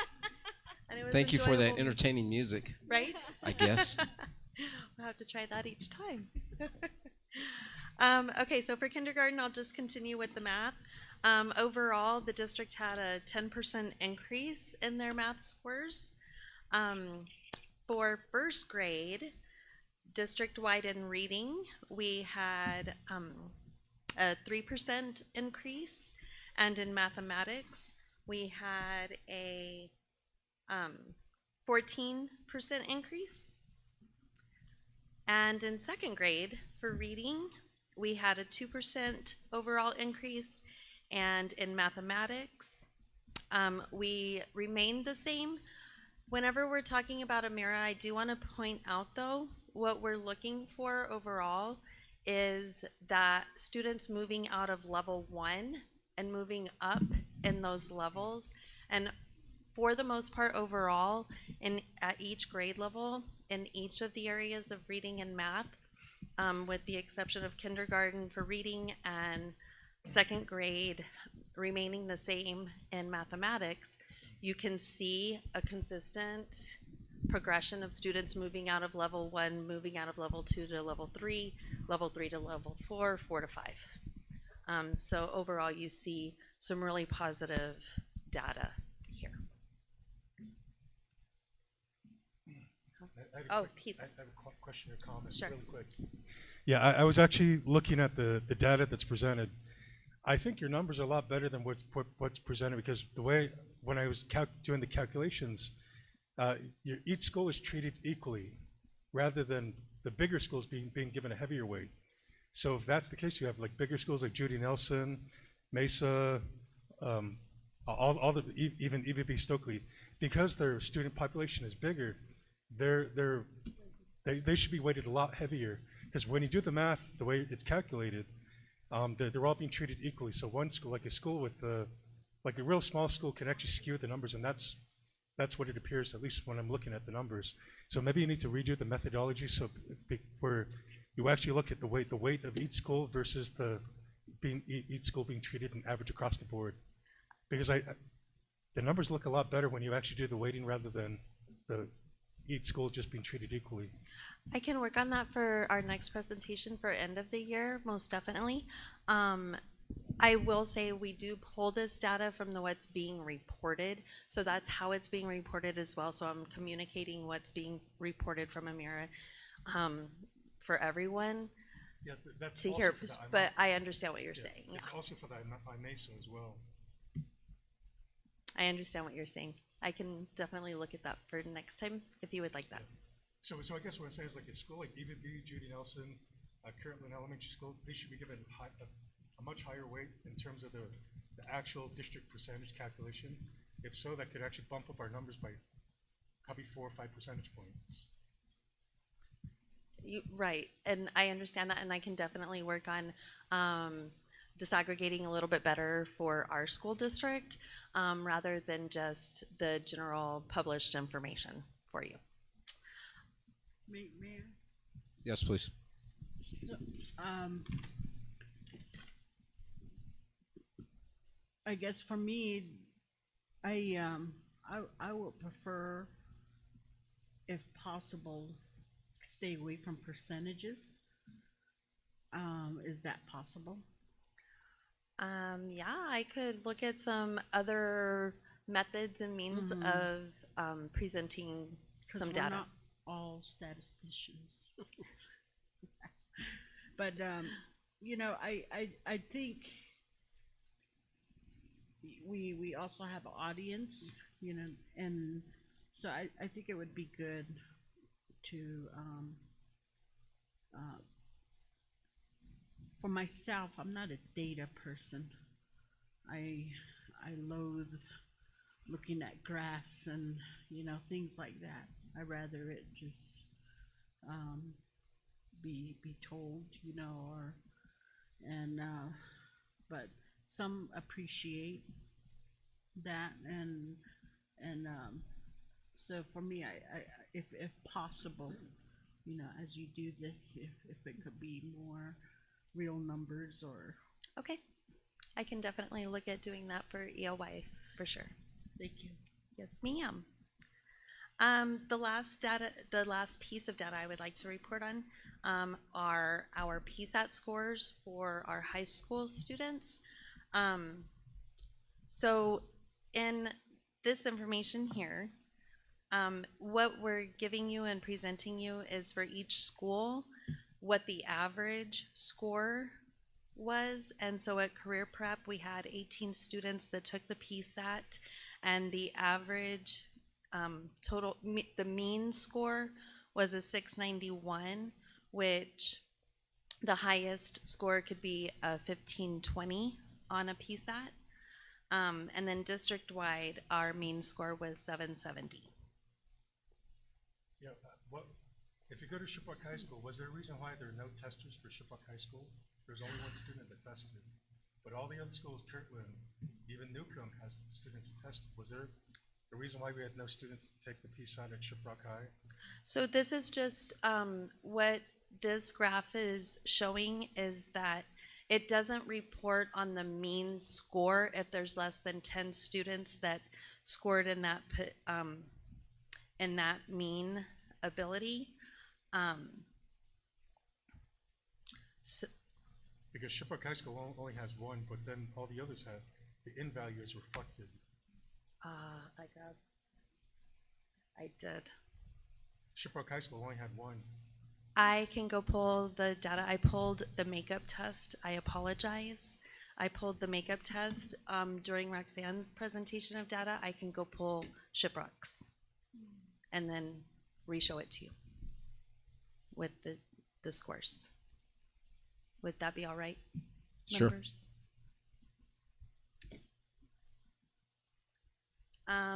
For Kirtland, we had 160 students take the test, and the mean score was a 793. Across the district, we had 347 students, and the mean score was a 770. For Newcomb High, we had 72 students take the test. The mean score was a 723. And district-wide again, 347 students. The mean score was a 770. And I will go pull Shiprock's data. Okay, thank you. I apologize for that.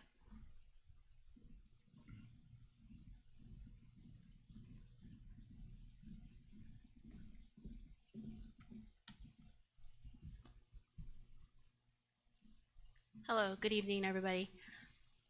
Congratulations, school board, new school board members. Pleased to meet you all.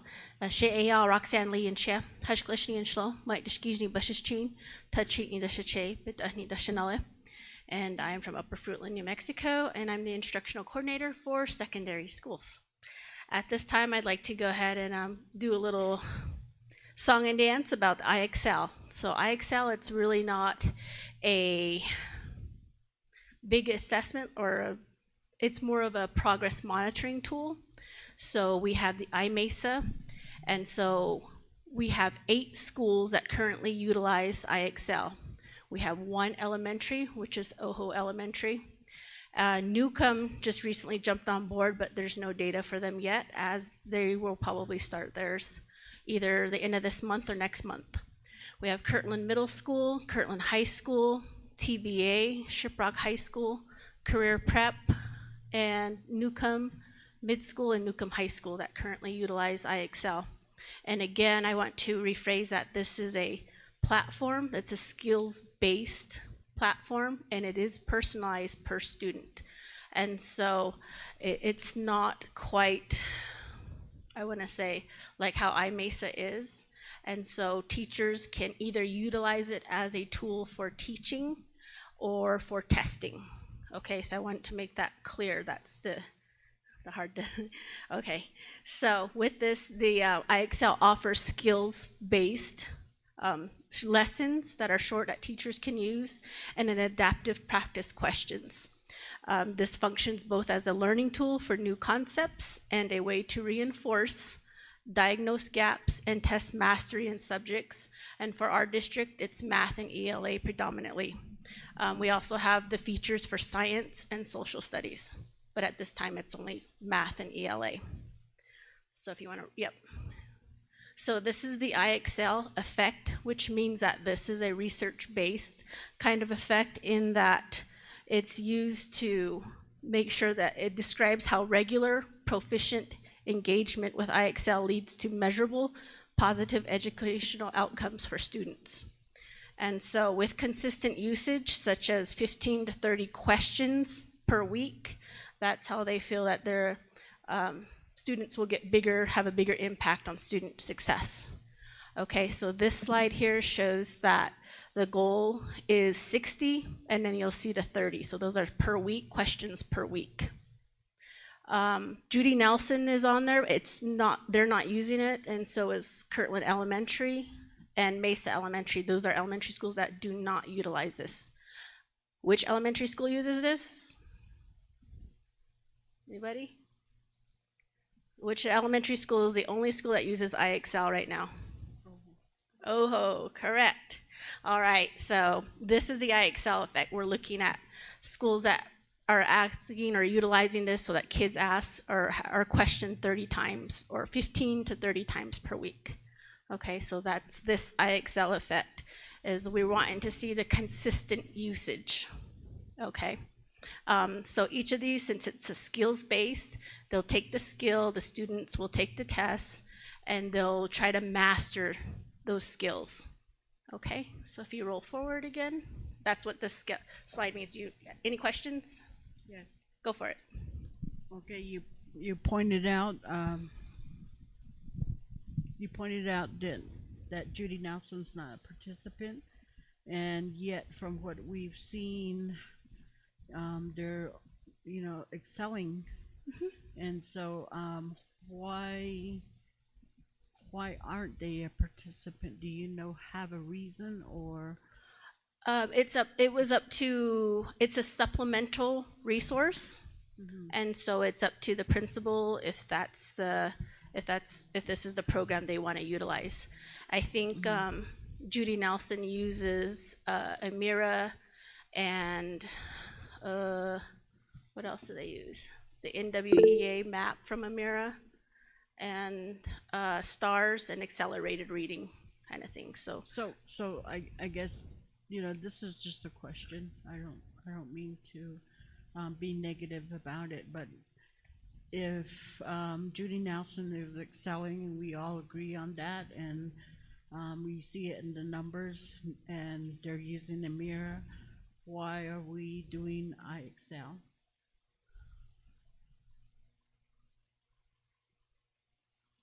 Why aren't we trying to follow?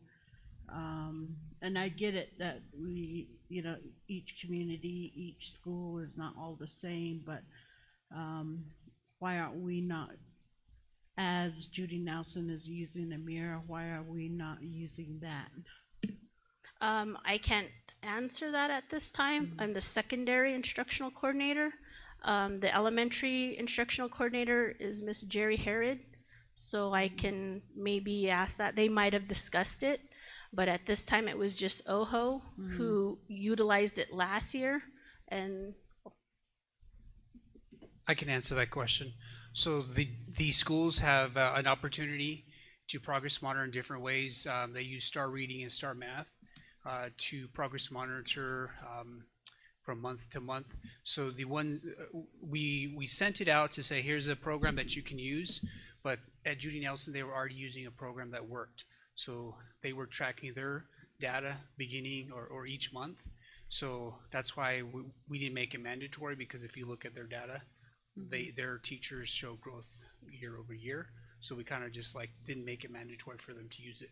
But what happens is some of the schools, like I said, for elementary, they chose to use iExcel to progress monitor, and then some of them actually use have it written in their 90-day plans to show that there's growth. And it's just one measure. Like we have the IMSA, we also have Amira for them to use, but we use multiple measures to show that what we're doing is working. So it's almost like a choice for them. And of course, if their scores are improving, we kind of just leave them alone and not say, here you go, you have to use iExcel. Well, I'm not pushing that on Judy Nelson. I'm saying, in their data, what is shown to us months and months, that they're doing well. And so if they're doing well with Amira, then why are we not pushing those to the other elementary, such as OHO? I want to see them have, and it sounds like it's been proven, by Judy Nelson, and now we come along with iExcel. So that's my question. Correct. So you're right. I think the thing is we're not trying to push on them, but Amira for K through 2 is mandated by the Public Education Department, And then we also purchased a subscription for them to use it up through, I think it was 6th grade, just as as another indicator for them to show growth, or so that they can progress monitor, so that they can see if their kids are improving, as opposed to just the IMSSA data. So, I've seen numbers for OHO and compared to, Kirtland, and I really would like to see OHO up there. And, so that's why I'm asking that question. Right, and to be honest with you, OHO has some of the best growth for 6th grade math. I think it was Ms. Benali. Yeah, if you look at it, you'll see the correlation here in a bit. So the math on IXL, OHO's excelling, and so is their scores in IBase. So if I may add to that, Mr. Deswood, that your point of not forcing it on people and the allowance of differentiation as a monitoring tool. I know that there's people who prefer not to use that because of its repetitiveness. And some of the educators that I've talked to around the district like it to go a little bit more in depth, so they're seeing different things rather than the same problems over and over again until they're able to master it or just remember it from rote memory. So again, to Ms. Aspas's point in the question again is, as you were saying, it's a monitoring tool for these schools to use or not to use, and there's others that they have to do the same thing. But really the differentiation within the classes you're pointing out to OHO, with the numbers that they have, and you can look at some of the other schools and other grades that they're, again, utilizing that differentiation and getting results that are higher than some of their peers throughout the district. So again, the use of the tools is important as well. That is correct. In fact, some districts use common formative assessments that they create on grade level. Exactly. And I think that's where, like, as long as they have something to track data and have, the whole purpose of the data is for the teachers to bring that data to professional learning communities and talk about it, because the initial goal is, at what point, which kids do we need to provide tier 2 interventions for? Which kids need one-on-one support, layer 3 interventions.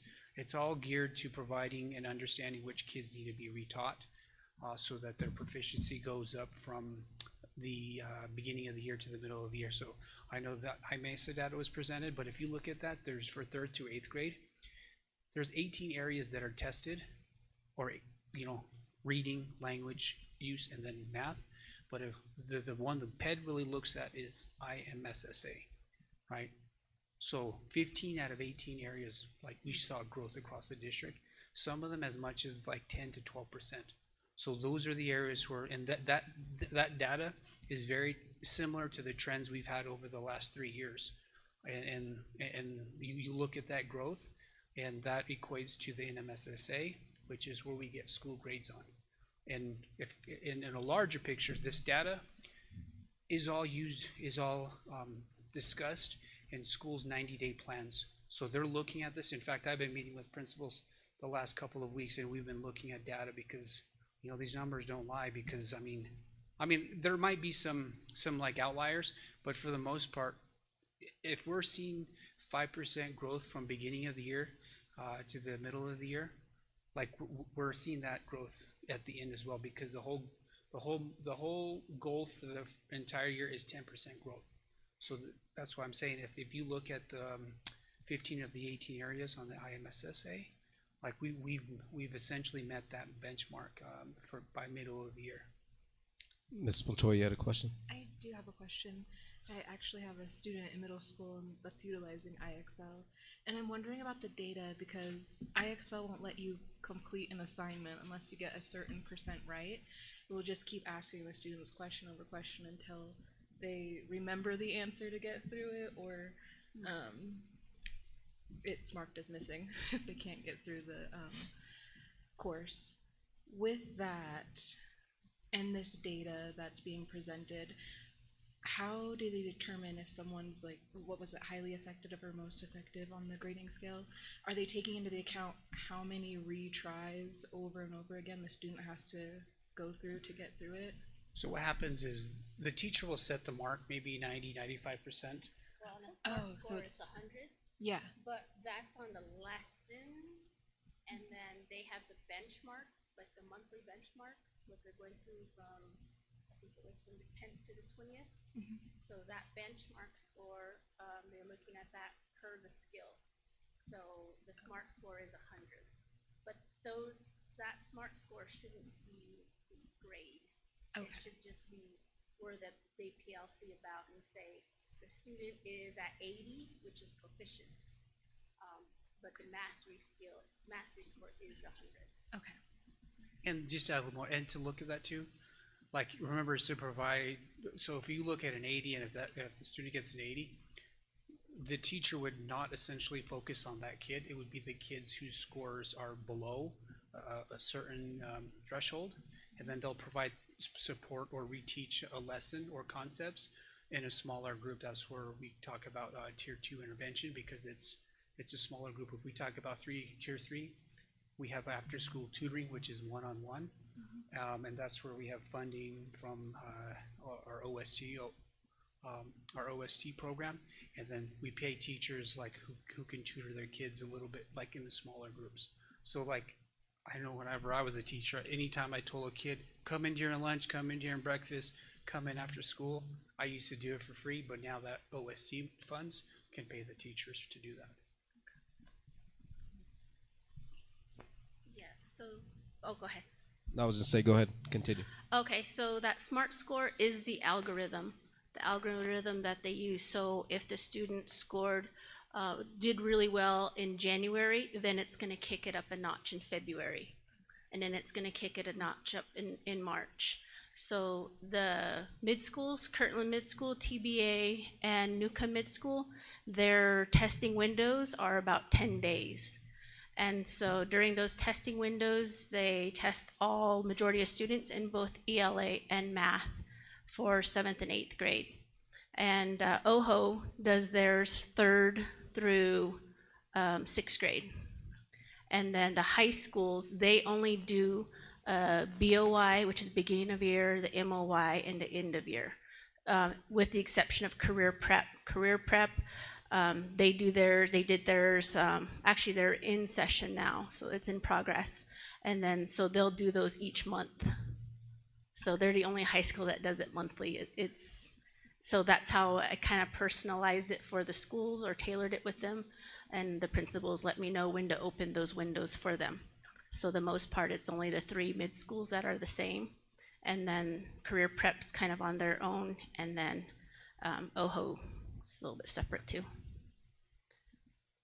Okay, next slide. All right, so then we just talked about building mastery. So yes, it is the SMART score is 100, and it'll keep going higher each benchmark they take.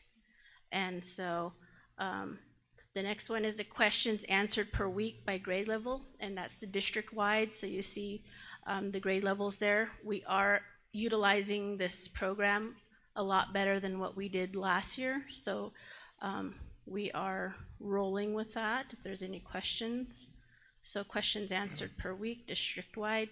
The next one's the level up. So the benchmarks I talked about at the beginning of the month for the first 10 days, we call those level up ELA diagnostics. And so, wait, who's rolling? Oh, okay. Wake up, Jared. All right, next one. Next one. Next one. Next one.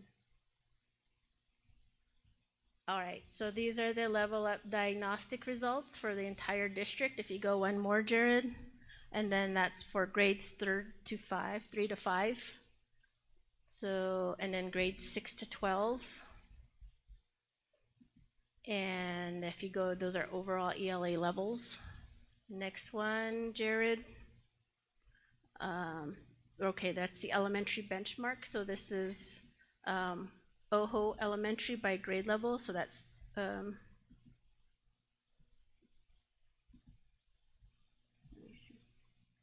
Okay, so yeah, this is the ELA benchmark for OHO. And so this is by month. Again, the elementary school, so they started theirs in October. So they're a little bit late, but they got their stuff in and we got them on. So October, November, and December, this is for ELA. And then you'll see the math one here later on. This is the mid-school for all 3 mid-schools from September, October, November, December.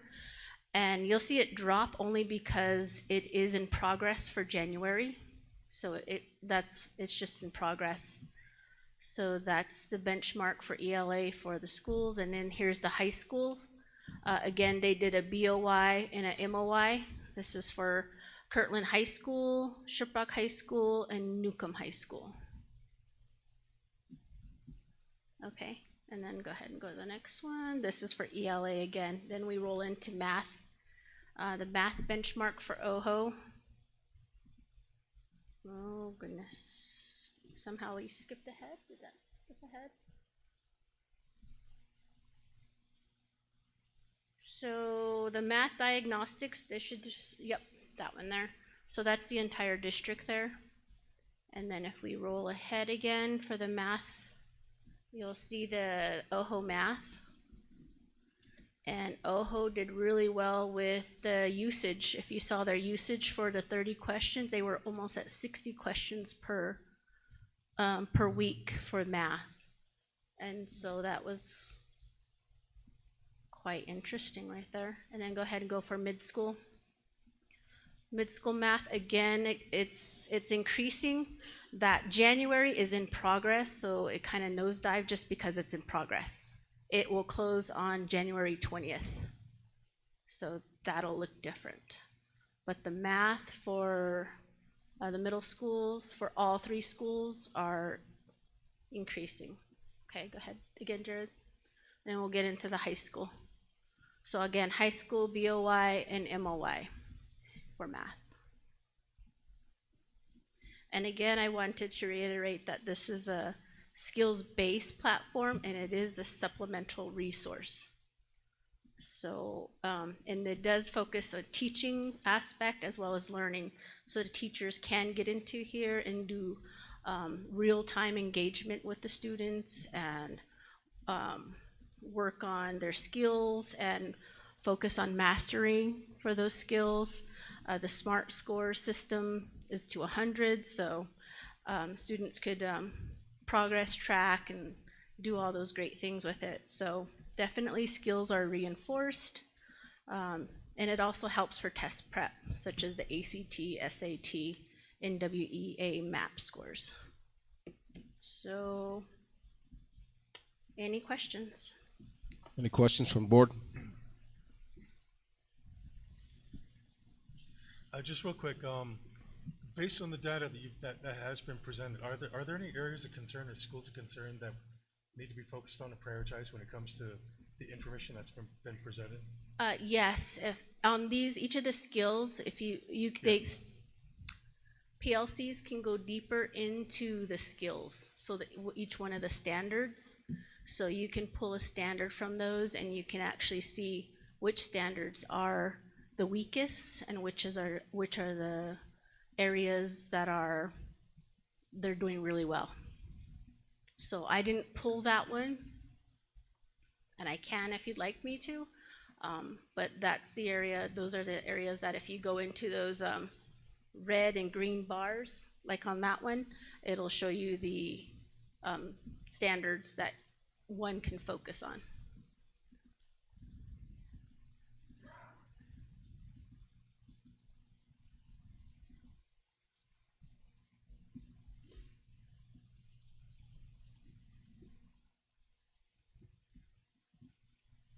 And they're going to be different per site. A little bit different, but it'll take a lot of data analysis to pull them all together and see which ones align. But for summer school, we used this for summer school last year for our middle school summer school, because we had to present data, have data for that summer school initiative. And so what I did was I pulled the end of year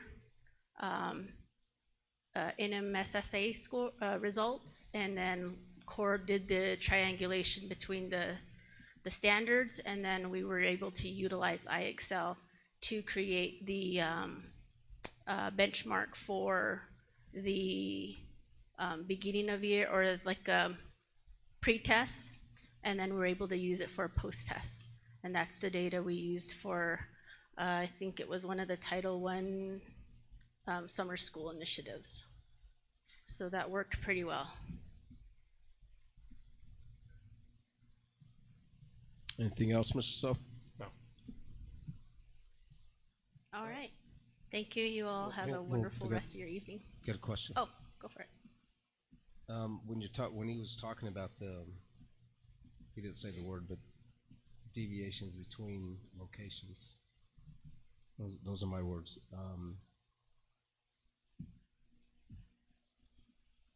Do you see a big variance in,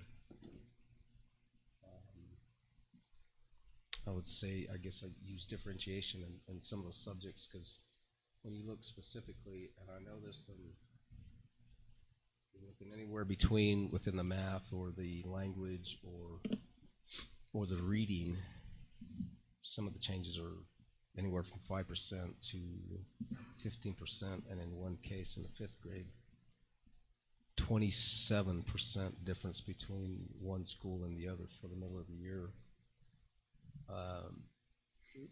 Those are things that are discussed within those PLCs, correct? And with the principal to try to change that. Yes. So like in the math, you can see the measurements and data, the number and operations, the base 10 stuff.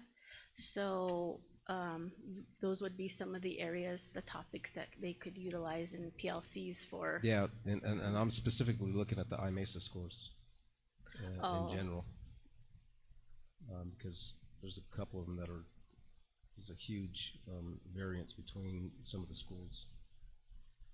And so that's why I was, the sharing of information or the sharing of instruction between them. Yes, most definitely. I think that would be the next step to go even further with across the districts, PLCs across per subject matter. Yeah, and I've said that before over the past few years about how the utilization of that, thank you, of that information, and you're getting a class, pick a school that's doing 25-30% better than other classes across the district. Okay, what are you doing different?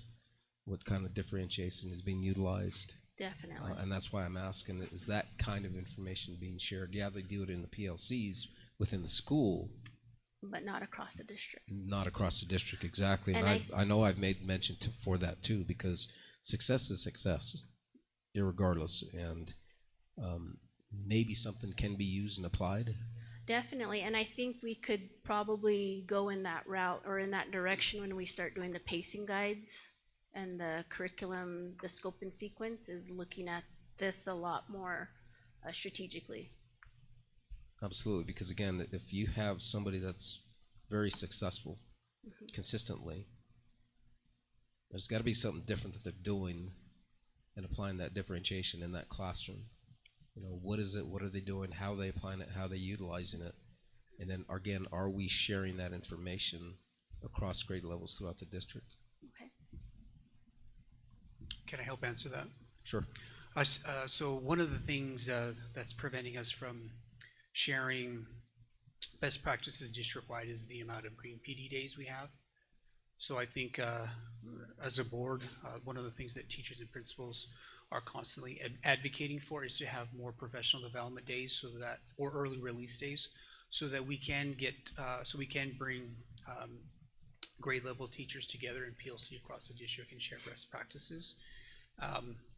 Like I said, I mean, we're fighting for days, with the union and the amount of times that teachers have. I mean, this Green Day that just happened when we came back on January 5th, there was so much, the amount of time that the whole afternoon or the whole morning had to be given to the teachers to prepare. So that literally left just a half a day for the building principal to work with their teachers. So I think if we had those green days more of those green days or early release days, then we could be able to do that a little bit more efficiently. Yeah, where I'm going with this again is the purpose and the intent of why we are here, and is to educate these kids, and trying to get away from, and I know Miss Aspas touched on it, getting away from decisions and choices that cater to the adults rather than the students that we're here for. And I'm going to use, and I know it's sound pretty damn biased, but look at the 5th grade scores. You've seen them. We've all seen them.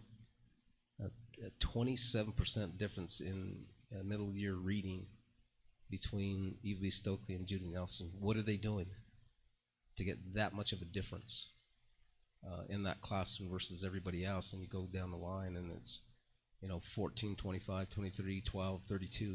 There's got to be something that they're doing different in that classroom to get that kind of result where over half the kids are on target. To me, it's, again, like I said, these are the decisions that we need to make that directly impact the students and focus less on the adults. Yeah, granted, they're the ones teaching, but they need that time. And one of the things to me is we came back from break and there was no after-school tutoring that week. Why not?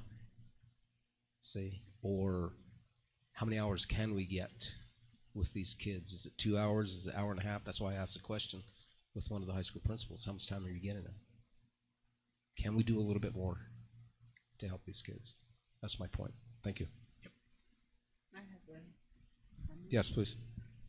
So along with that, that was pretty much, I think, goes along with what I asked earlier about, we see how Judy Nelson is successful in the data, and why aren't we not following what they are doing? And I hope it's not, I don't think anybody really wants to admit, but I hope the real reasons are not to accommodate adults. It's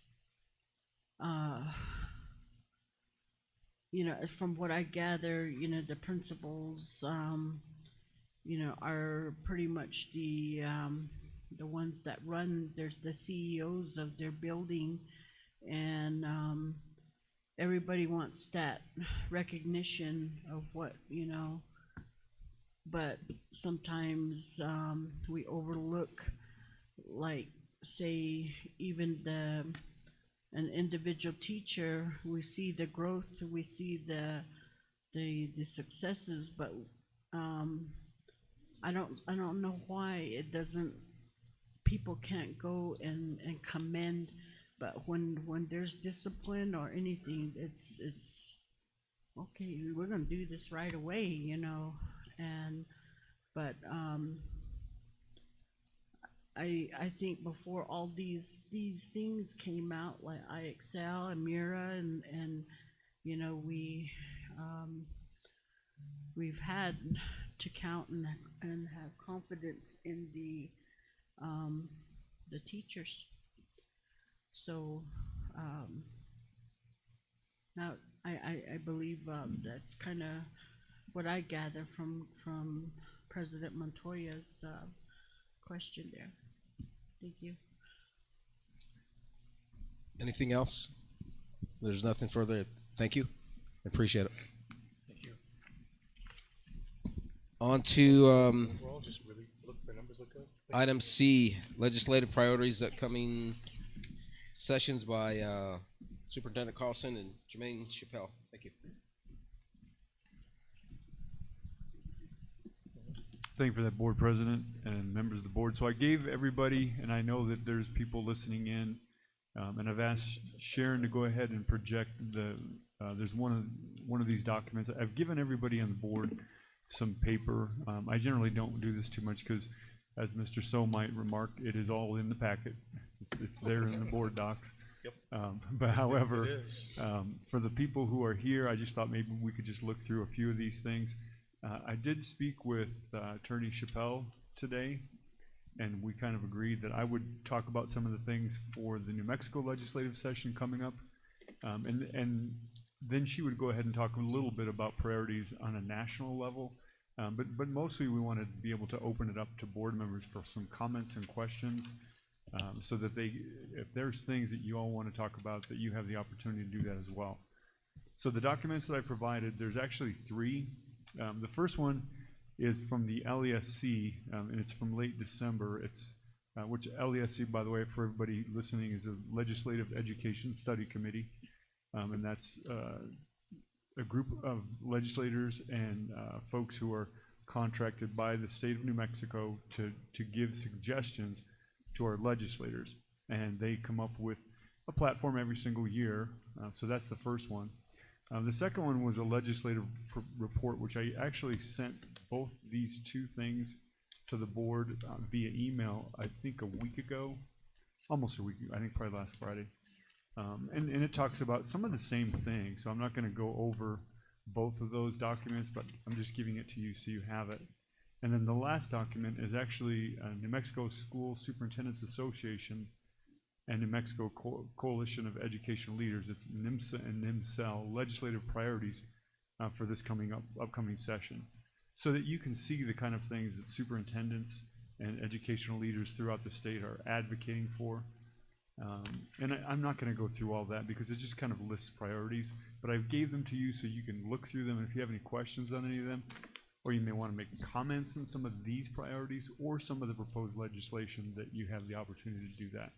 So with, hopefully I won't spend more than just a few minutes talking about this very first document again, which is the Legislative Education Study Committee.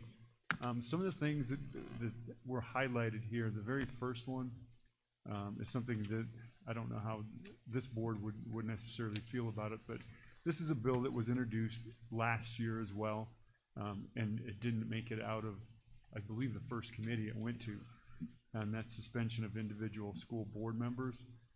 Board members act as a unit, as you all know, and so the state has absolutely no authority in regards to individual members. So there's some legislators out there who think that this is important, so that they can deal with individual board members. And honestly, I don't, Ms. Chappelle might be able to shed more light, but I don't think it'll go past any of the committees this year either. The next one is the one I'd like the board to pay attention to, especially. I think this is a great step that there's a bill that goes along with what this says, and so it would increase health insurance premiums, which we did as a district a few years ago.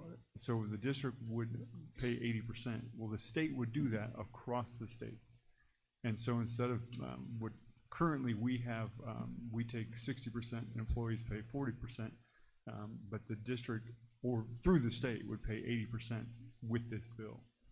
If the bill doesn't pass, I would like to suggest that my staff come up with a proposal to give to the board just for our employees, because that's something that our employees could really utilize. I don't know exactly what the premiums are for a family now, but I think it's probably about $800 or $900 a month, something like that.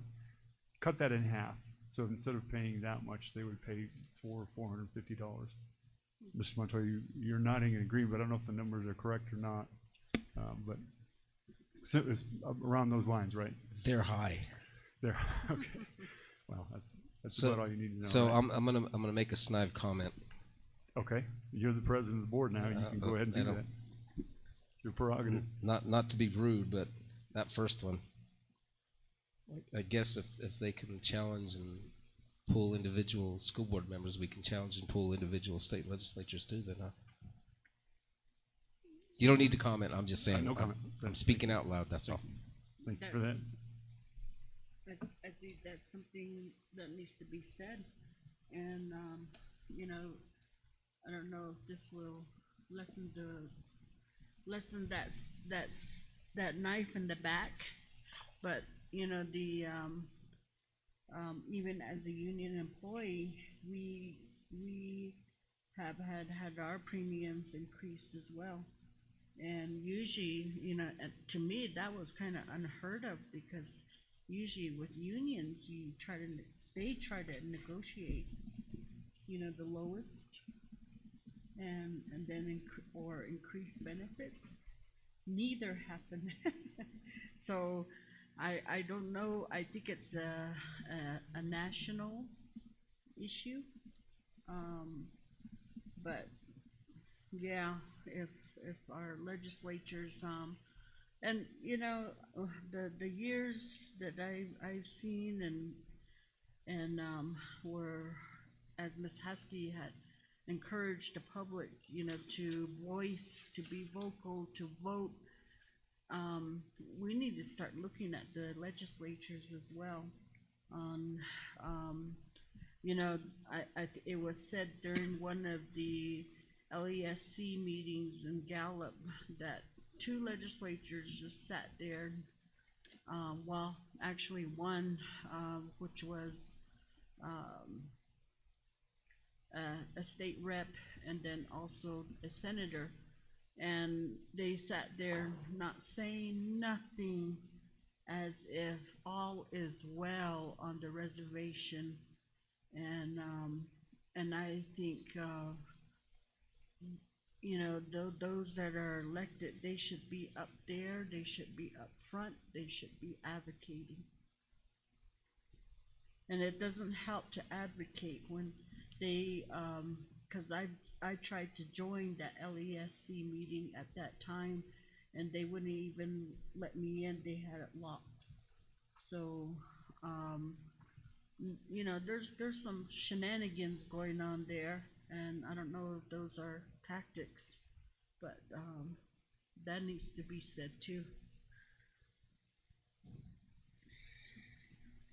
Thank you. Absolutely. Thank you for those comments, and I'll go ahead and highlight a couple more of these areas. At the bottom of the first page, attendance provisions for students with severe medical conditions, which is great, a great step. I'd love to see attendance provisions for cultural issues, for students who have ceremonies, that kind of thing. Superintendent, if I may, I mean, that's, again, as we said to the principals about meeting the students where they are, I think this is certainly a good step forward, and if we're doing that, that's going to help. And as I had made mention to about the positive peer pressure from their peers within the buildings, and the fact that the principals are doing what they can to get ahead of this can certainly help to form and shape that model. Thank you. Absolutely. The next page, strengthening teacher preparation and residencies. I think it's great the state is looking at different options to bring more folks into the field. I don't know how we're utilizing this one necessarily. The San Juan College have been using this, and we had a program with them that we're no longer utilizing. So kind of stay tuned on this one. But they're paying more for folks who are doing residencies and not actual full-time teaching. It's a little bit different than teacher like the alternative licensure program. The one in the middle of the page, comprehensive approach to math instruction. Before you go further. Yes, please. Go ahead. On that, in those talks of strengthening teacher preparation residencies, is there talks about housing?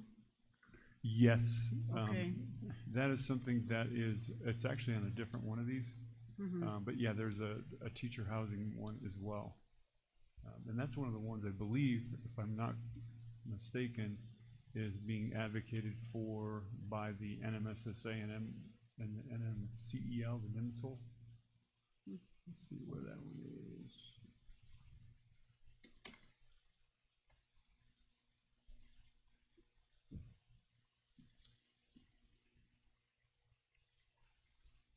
Yeah, that's actually their second one. I went from the back to the first, addressing staffing and housing challenges in school districts. So there's going to be some attempts and some bills filed that attempt to address that. And some of that does go through, it may not go through the legislature so much as it does through the PSFA, because they're responsible for some of that, the funding for that. In the middle of the page, there's a comprehensive approach to math instruction. There's been an attempt last year. There was a very similar bill, maybe the exact same bill. There's a real push to do a better job of training, especially math teachers at the elementary level, but at all levels, because New Mexico does fall behind in math instruction. So if you look at those bullet points, there's quite a few things on that. I won't go through all those, but I don't know if anybody wants to talk about math instruction. If anybody has any comments they want to make right now. A little bit. What I did hear down at the New Mexico School Board Legislative Committee meeting, and the way it was rolled out versus what we actually have here in front of us, is a little bit of difference, because they were trying to frame it as something similar to what they have with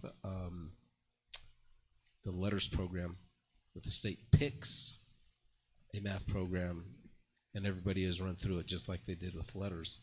And I still disagree with that, because as with letters, one, not everybody needs it. Two, the application of differentiated instruction, and you know that being a math guy, on how you teach those concepts and able to communicate those concepts to the students are more important than what program you use. So, and that's that communication factor, and again, the efficacy of the individual in that classroom. That's going to make the biggest difference. Yes, and this is a pretty large bill. I mean, the kind of things they're trying to put in there. It'll be interesting to see where it goes. There's a lot of talk about the science of math now.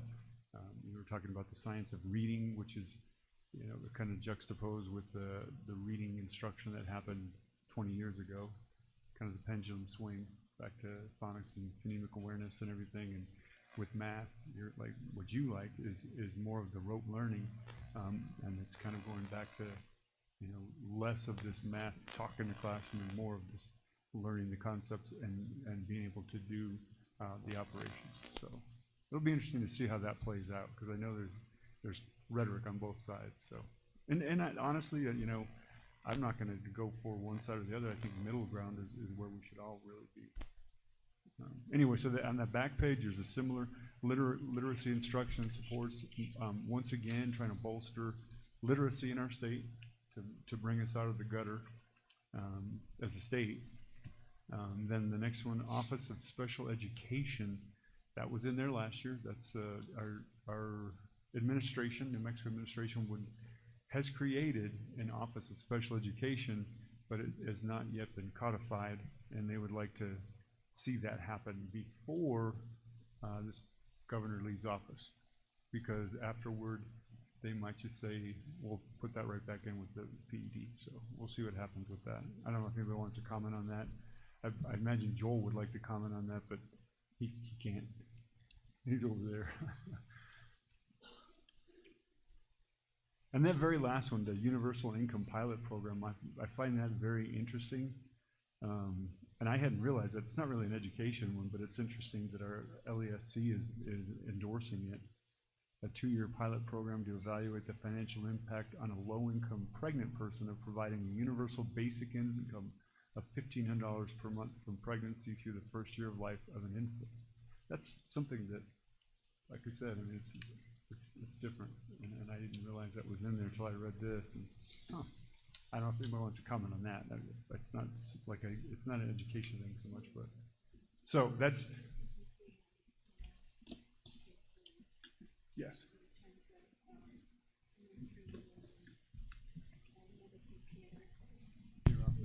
Medical care and all that plays a role in the child's education, and maybe that's why it's in there. I'm not sure. Interesting though. Absolutely, it does affect their future, and their future is in our schools. So, any comments or questions before I throw it over to Ms. Chappelle? Again, you have 2 more documents here. The second one, again, is mostly a reiteration, a couple other things like school, nurse, licensure, provisions, that kind of thing. They go over the insurance programs again.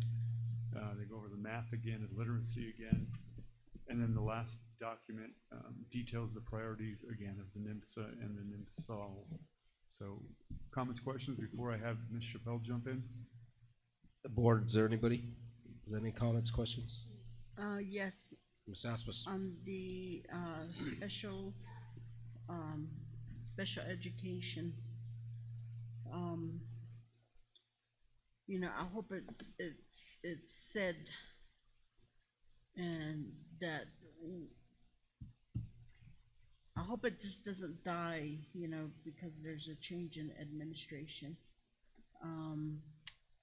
I think from the little committee meetings that I've attended and heard, and I cannot remember the representative's name that brought this up, but everybody showed growth, showed some type of, you know, positive data as far as other school issues and school education data, things like that. But one thing that stayed stagnant and probably not even she recognized that it's probably not even a true number, but it didn't grow, nothing over the last, and she's talking about years, and I thought,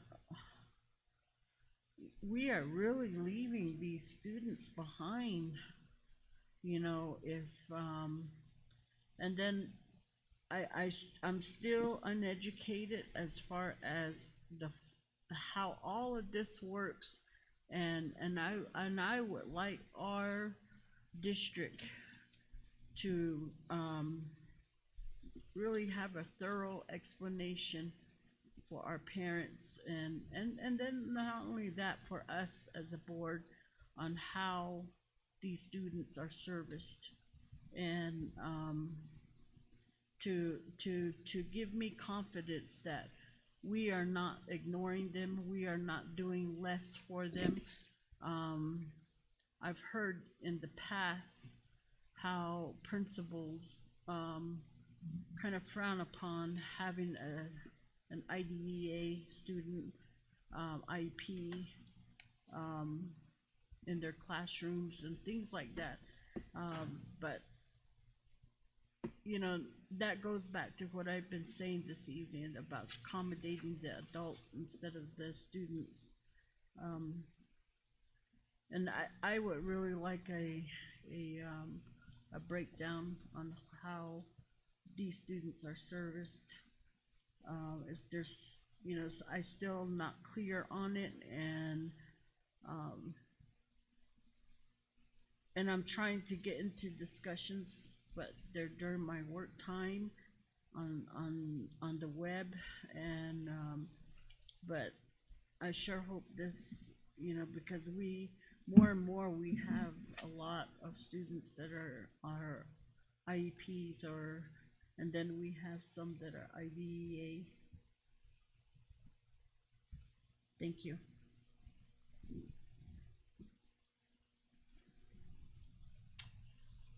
Ms. Chappelle, would you like to go ahead and jump in a little bit?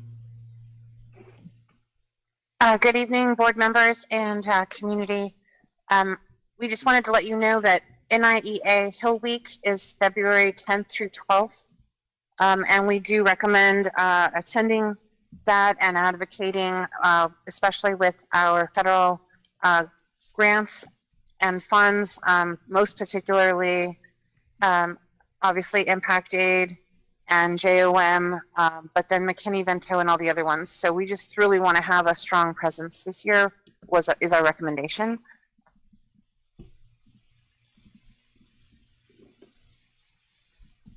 What were the dates again? 10 through 12. February 10 through 12.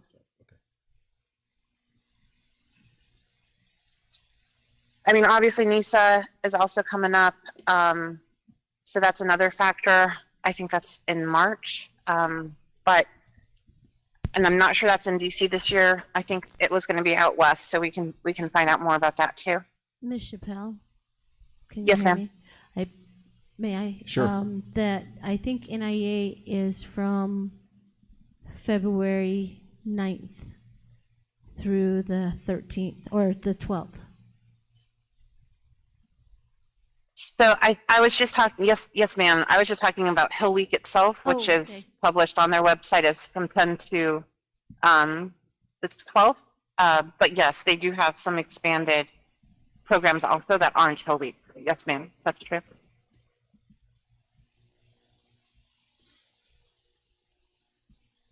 Is that it, Ms. Chappelle?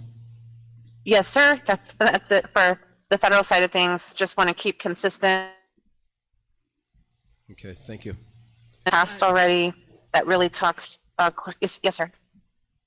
Ms. Asmus? Ms. Chappelle,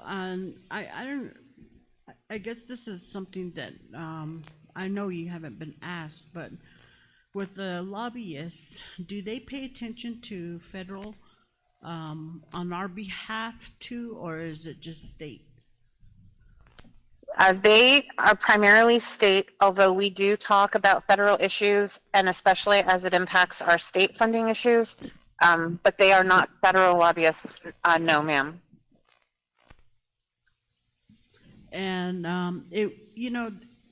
I think next time, if we could get have them come to a meeting on prior to the legislative.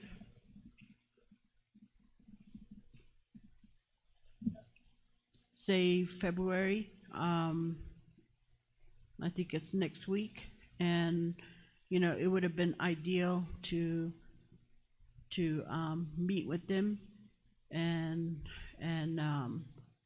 just have a discussion with the public, on some of these things that are being proposed. Is that possible? Sorry, who are you wanting at the meeting? I didn't hear that part. My apologies. The lobbyists along with you? I would like to kind of make sure we are careful that we're not talking legal strategy in the public No. session, but other than that, that's fine. No.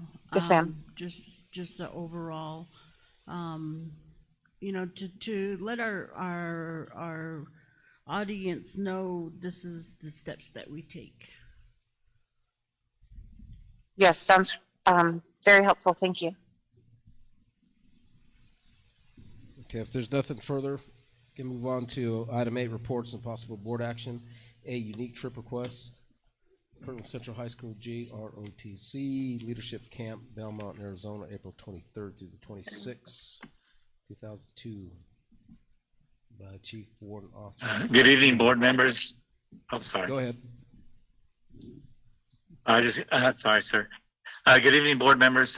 Congratulations to all of you, Superintendent Carlson, all the staff that are there. Thank you so much for allowing me to be here this evening. This is just our annual leadership camp. We go to this camp every year. It's hosted in Bellemont, Arizona by the host school, Coconino High School from Flagstaff. This year is going to be one of the biggest years since COVID in regards to the camp and attendance for schools. We're just looking forward to attending this camp. It's the last 4 days in April, the last weekend in April. We're only authorized to take 10 students. And so last year the camp was canceled. So we're just looking at re-invite 10 students we had selected last year for this camp. And we're looking at having a great time. It's a great leadership opportunity for our students. They get the chance to be a part of a team that's made up of a bunch of different schools, different JROTC programs. It challenges them in their field exercises, challenges them in their leadership opportunities, and it gives them an opportunity to build on their motivation within the JROTC program.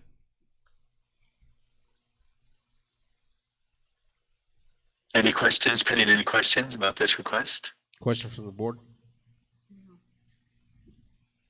Mr. President, I will make a motion to approve this item. Second? Yes. Ms. Haskey? Yes. Oh, you're seconding it. Oh, I second. Okay. I second. Sorry. I was waiting for. No, you got to speak up.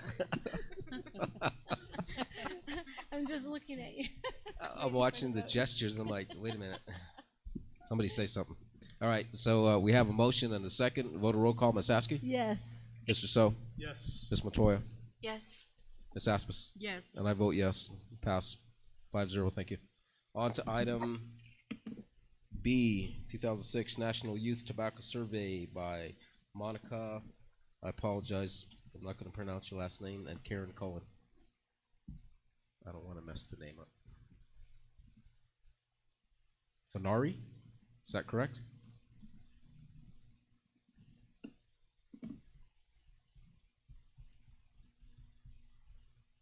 Do we have anybody? They're online, I believe.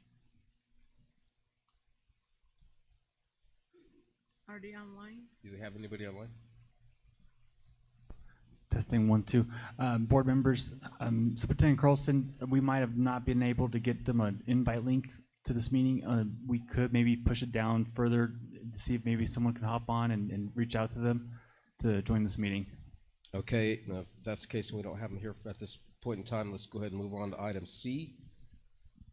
School year 25-26 bylaws of Johnson O'Malley Indian Education Committee and JOM application by Mia Suentes.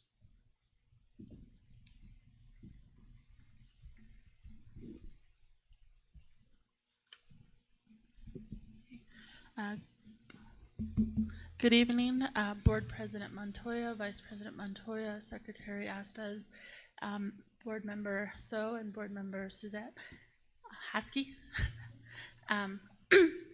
I am Mia Cientes. I am the JOM Supervisor with ICO, and I will be presenting the application for the Navajo Nation JOM program and the updated bylaws for 2026 JOM IEC committee.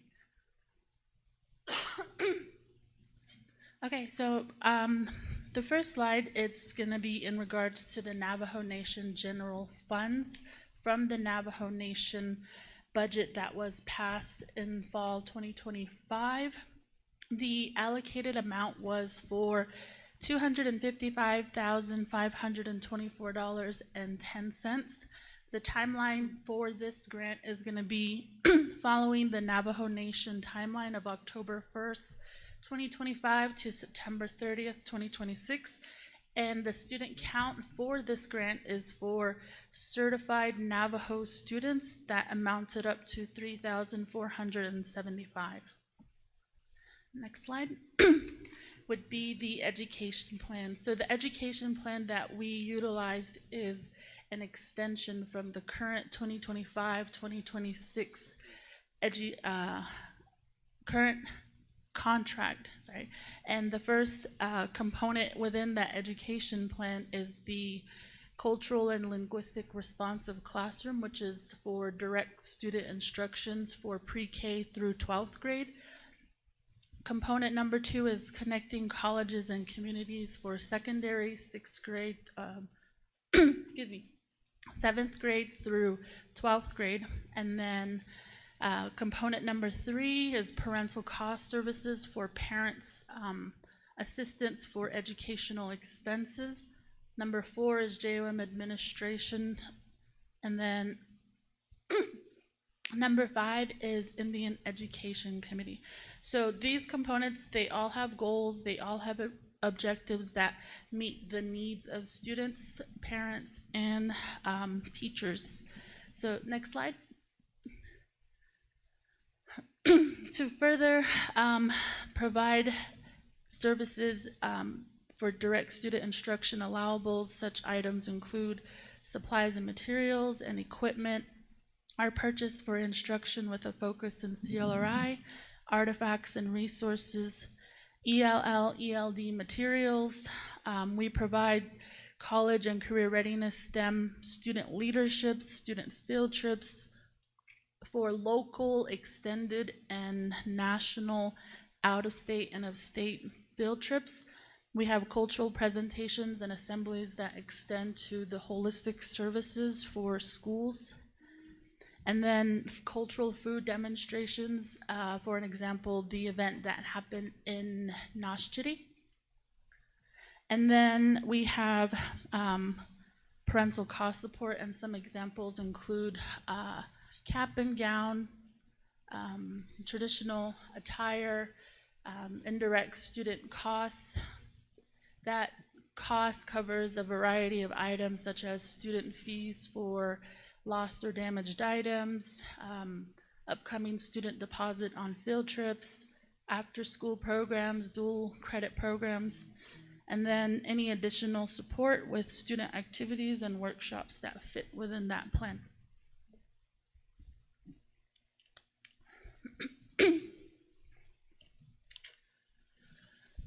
Other program costs include administrative costs, so supplies and materials for the JOM staff, temporary personnel such as bus drivers, teachers for after school and possibly summer school, and then indirect cost.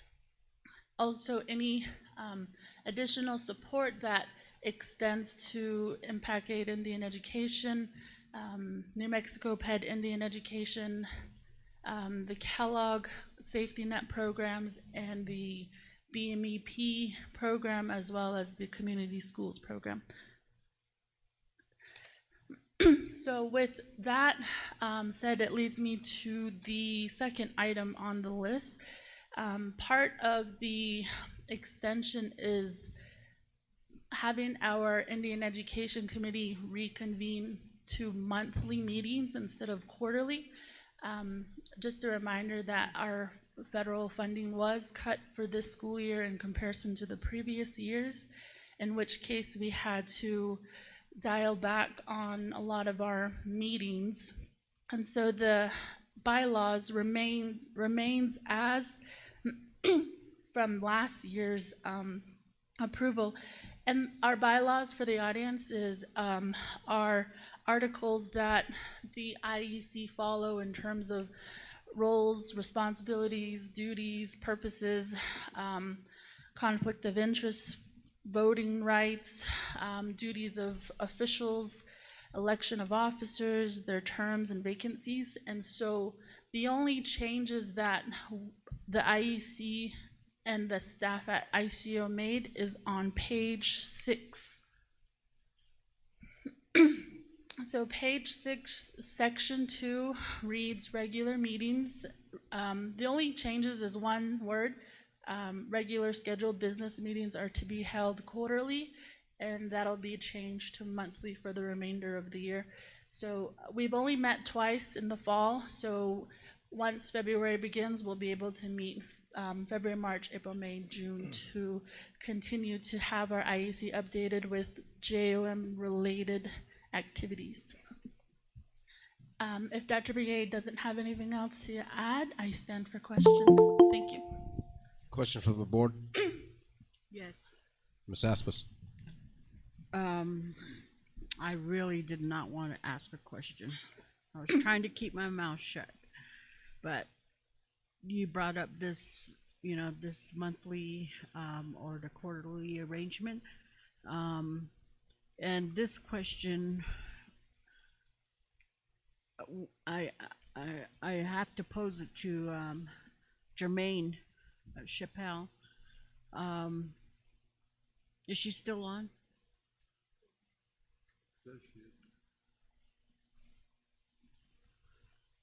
Okay. Is your mic on? Huh? Is your mic on? I thought so. Maybe Jer. Is it on? Hello. Okay. Sorry about that. I was trying to find the unmute. I'm sorry. Okay. So I don't know if you heard that or were Yes, ma'am. aware, but anyhow, with that kind of arrangement, and according to CFR regulations,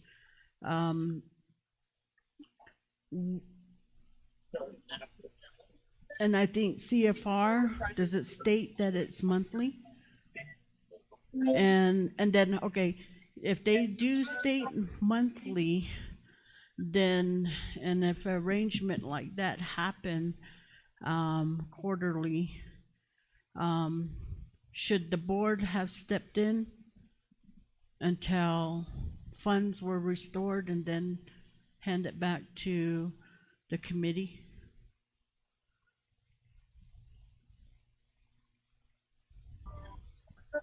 So board member Aspas, I just want to make sure I understand what your question is. I'm a little confused about your question, and I'm sorry. Can you restate it for me? Okay.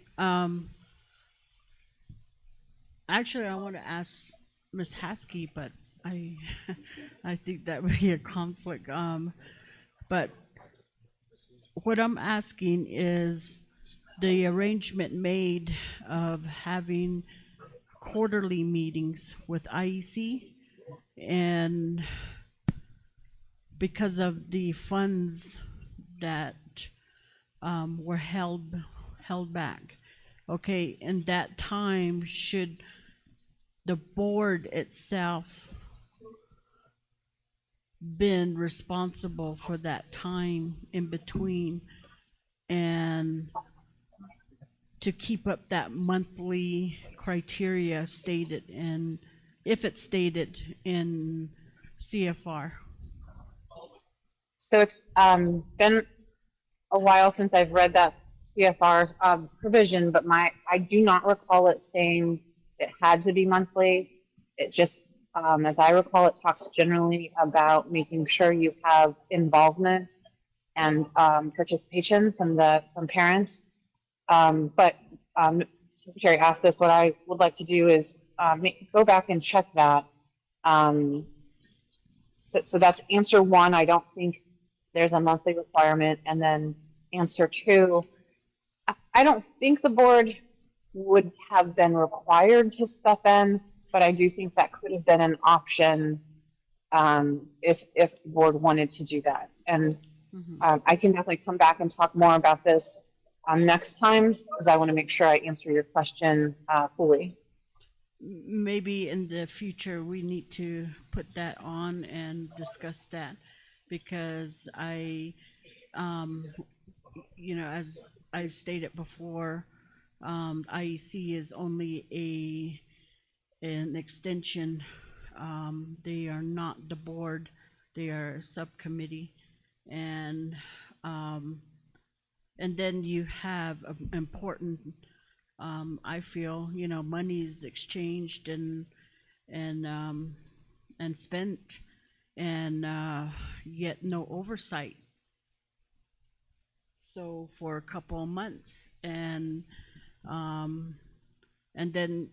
then we come to an application, and we come to these records, these documents, and then we're signing off on them.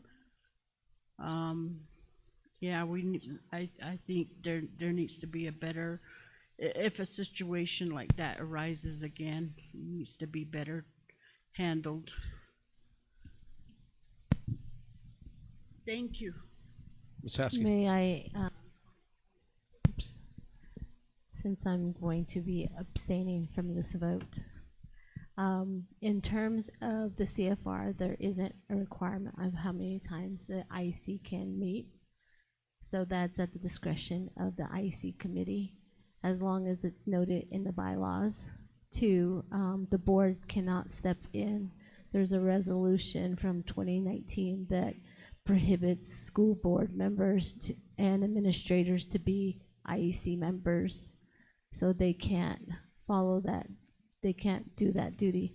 However, with other IECs, they can meet without compensation. I think in our area, with Navajo Nation, it does allow for IEC to receive stipends. What I've seen in other school districts is that IECs meet and they reduce the amount of stipend, which is an incentive for parents to participate in the IEC.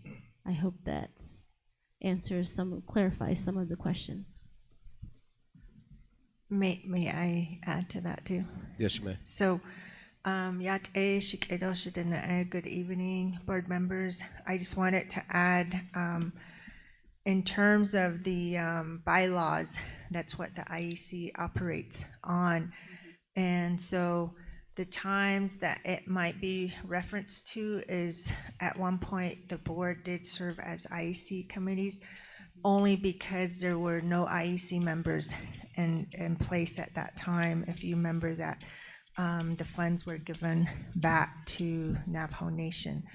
At that time, that's when the board stepped in, but we currently have an IEC that's active. And so according to the bylaws, they did indicate that due to the small percentage of funds that we receive to help with the costs, to be more cost effective with the amount that we receive. They felt that they can meet quarterly according to help with that. And so I just wanted to add to that too. And, you know, it's not like trying to pull a power play here. I'm just trying to make sure that we don't do something to jeopardize that fund. And I'm glad they're thinking that way. You know, that is great. And but I'm just making sure that because I don't often read the CFR, and but yes, it would come down to not just them, but also the bylaws and the policies on what it states there. And then also with your IEC, how many members? We currently have 4 members out of 5. Okay. And we do have a member who is reaching their term and will be up for her resignation next month. So we'll have 2 positions open, and then we'll advertise from there. Mm-hmm. Okay, thank you. All right, thank you. Just real quick, to my understanding, our district has a very good relationship with our IEC, is that correct? And the only time the district would step in to take over the role of the IECs is extreme situations, and we're not there, is that correct? Good.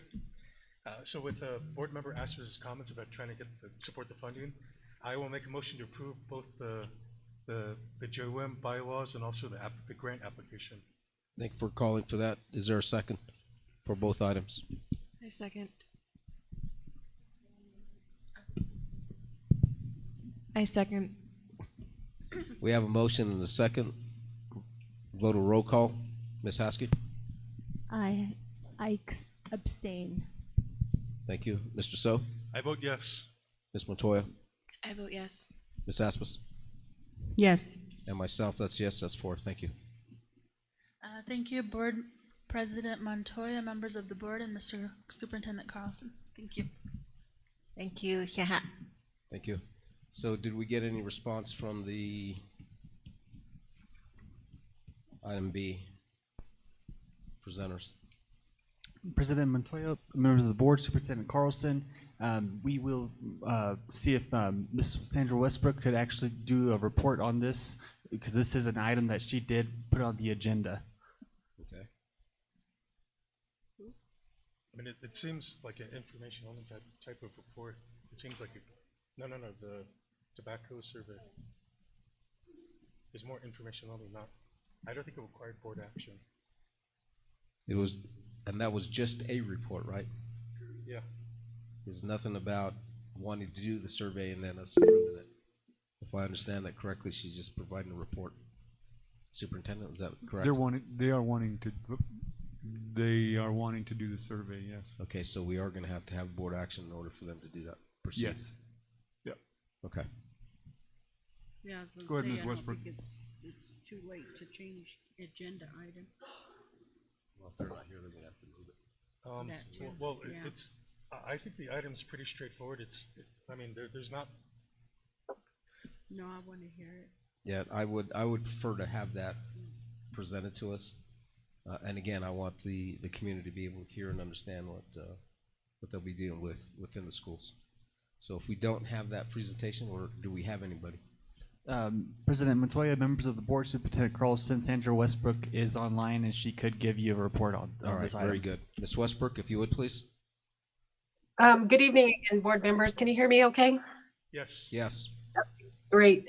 Okay, so the 2026 National Youth Tobacco Survey, they sent out these materials to schools across the nation, and for Central Consolidated School District, Kirtland Central High School was asked to conduct the survey with our students. It is a 20-minute online survey that's designed to ask students about what their tobacco-related knowledge is, attitudes, behavior. The participation is completely voluntary, so that the students do not have to participate.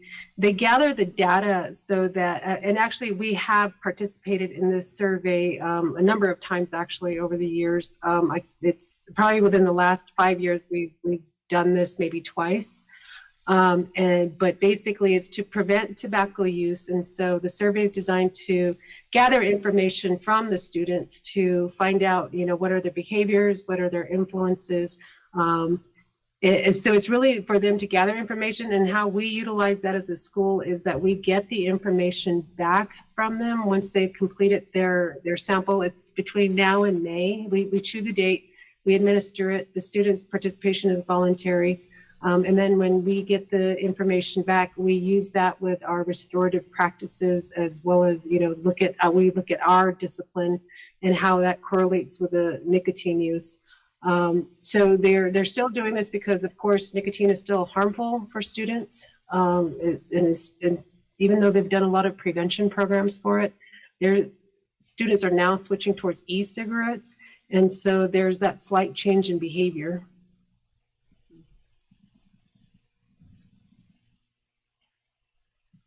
Do you have any questions that I can answer at this time?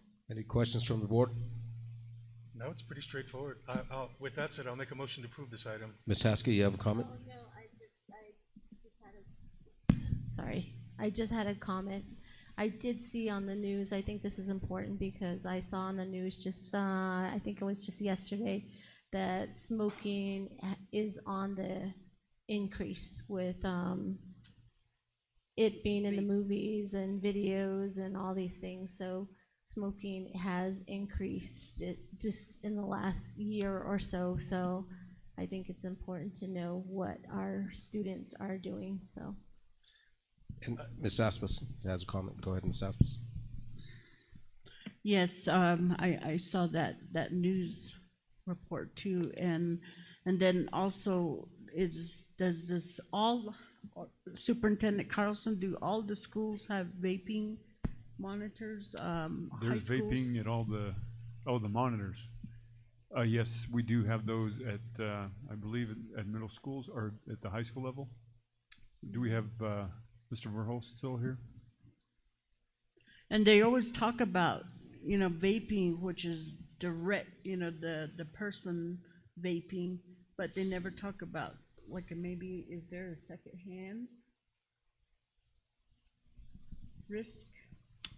From vaping? Yeah. I don't know. I'm not really an expert on that. I've would never assume. used one. I don't know. So You look at I'm me just like I would wondering. know that. The e-cigarettes are still fairly new, so and that's part of the reason the survey is so important, because it's collecting information if students are using regular cigarettes or if they're using the e-cigarettes. And one thing that I did see too, it's not even a cigarette, but I don't know what it is. I've seen some of my coworkers use that, which is nicotine. I don't know if it's a pill, a vitamin, or it's in a little box. At first I thought they were putting an earbud in their mouth, but this turned out to be a little, I don't know what it was, but it has nicotine on there. So yeah, there's some new things out there and interesting. So to your question, Ms. Asmus, there is and there are effects from secondhand vape aerosol, nicotine, ultrafine particles, heavy metals, volatile organic compounds, flavoring chemicals, carcinogens, respiratory issues, heart and lung disease, nicotine exposure, cancer risk, and all other kind of vulnerabilities.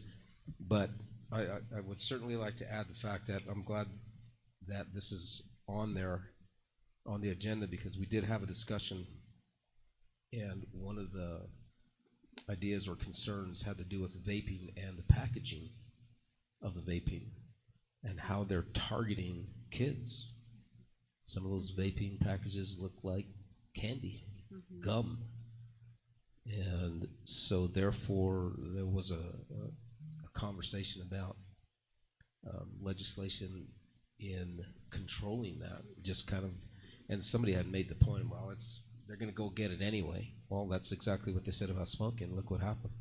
Look about all the hundreds of millions of dollars the smoking industry had to pay back to the states, and the states were able to use that for educational purposes. So in that same context, I think that's something very serious that the district should look at as far as forwarding for the next legislative session next year, because it is a problem. I mean, if it wasn't, we wouldn't have to put vaping monitors in the buildings. So to that point, I appreciate the fact that we had that on there and the request to have it presented. So if there's nothing further, someone would like to make a motion? I already made the motion to approve. All right, thank you. Second? I second. Vote, Ms. Haskell? Yes. Mr. So? Yes. Ms. Montoya? Yes. Ms. Aspas? Yes. And myself, yes. Thank you. Thank you, Ms. Westbrook, for stepping in there. And that takes care of all of them, because we did authorize the assurance on the impact aid federal grant application, or did we not? No. All right, so Ms. Ellison, item D, if you would, please. Hi, good evening. So I'm presenting for approval to name Mr. Carlson as the authorized representative to sign off on the impact aid grant application. And with the authorization, it binds Central Consolidated Schools to follow the laws, rules, and regulations to receive impact aid funds. I included in the attachment the note where we have to have an employee of the LEA with authority to sign on a federal grant application under the impact aid website and for approval. Yeah. Any questions? Any questions for Ms. Ellison? Mr. President, I will make a motion to approve this item. Do I have a second? I second. Okay, we have a motion and a second. Ms. Haskell? Yes. Mr. So? Yes. Ms. Montoya? Yes. Ms. Aspas? Yes. And myself, yes, we have 5. It passes.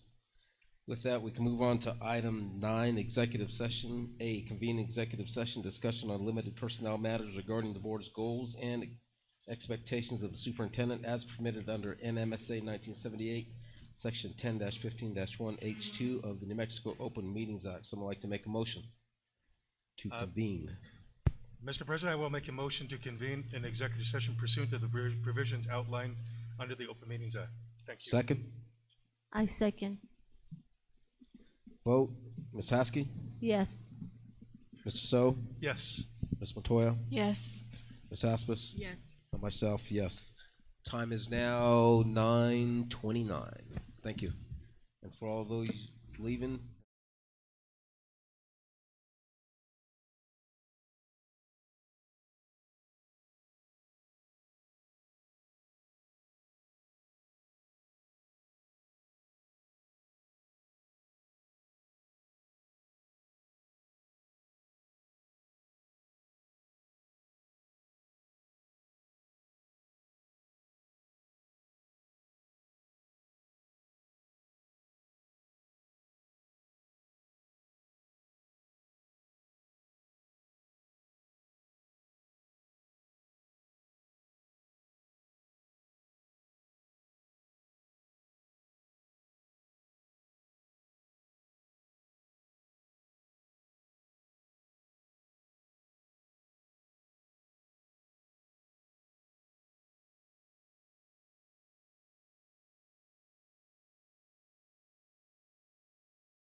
Very good. Time is now 10:40. Hold on, Mr. So. Item B, reconvene in open session as stated that the board has discussed in the executive session only the subject identified was closed. Discussion on limited personnel matters regarding the board's goals and expectations of the superintendent as permitted under NMSA 1978, Section 10-15-1 H2 of New Mexico Open Meetings Act. I do have a motion to reconvene by Mr. So. Second. Yes, I second. Ms. Haskey. Yes. Roll call. Ms. Haskey. Yes. Mr. So. Yes. Ms. Montoya. Yes. Ms. Aspis. Yes. And myself, yes. Again, the time is now 10:41.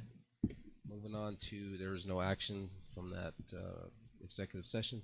Item 10, requested action items and or reports for next future meetings. A, possible items for next meeting. Board, does anybody have anything to Yes. put on the agenda? Yes, I would like an update. Oh. Hearing aids. Oh God. I'd like an update on where we're at with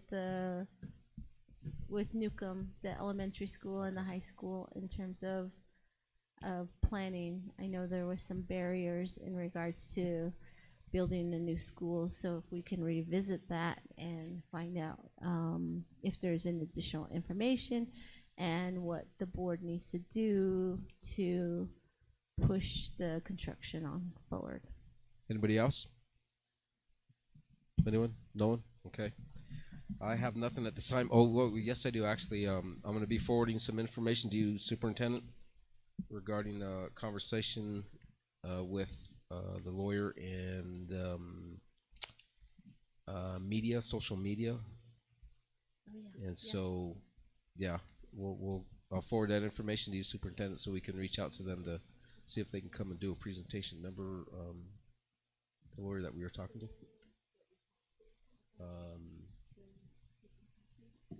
But that they're suing media companies for students. No, it Can't was remember his name now. It was He was the attorney. He was the auditor general. Yeah, Brian Colon. Brian Colon. Yeah. Yeah. With Brian. They had a conversation with him. So. Excuse me. Yeah, that one. All right, so I'll forward that information to you, Superintendent. And on to. Motion to adjourn.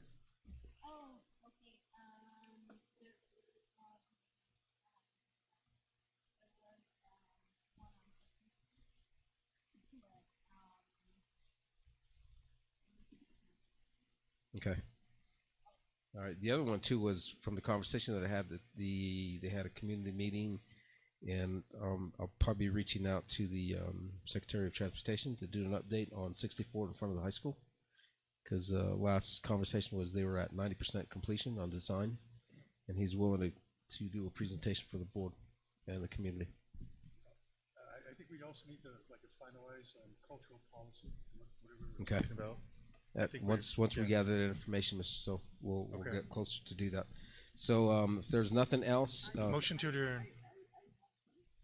Ms. Aspis. I'm wondering if it's possible with I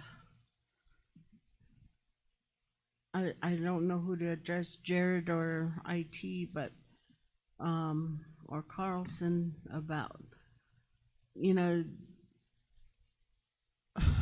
sometimes it's difficult to make it to the chapter meetings, and I always appreciate when the times that I can make it, because it's informative, but but some of these meetings that go by are they're not updated, and I'm wondering, is there possible we could do something on KNDN to give just a brief overview of our meetings? Is that possible? Or not everyone has, the phones or Facebook or, so I'm wondering if we can do that by radio, KNDN. Board President, may I? Yes. Okay, thank you. Vice President or Secretary Aspis, members of the Board, Superintendent Carlson, we can definitely do that. We can provide just like a weekly address also from what comes out from the superintendent.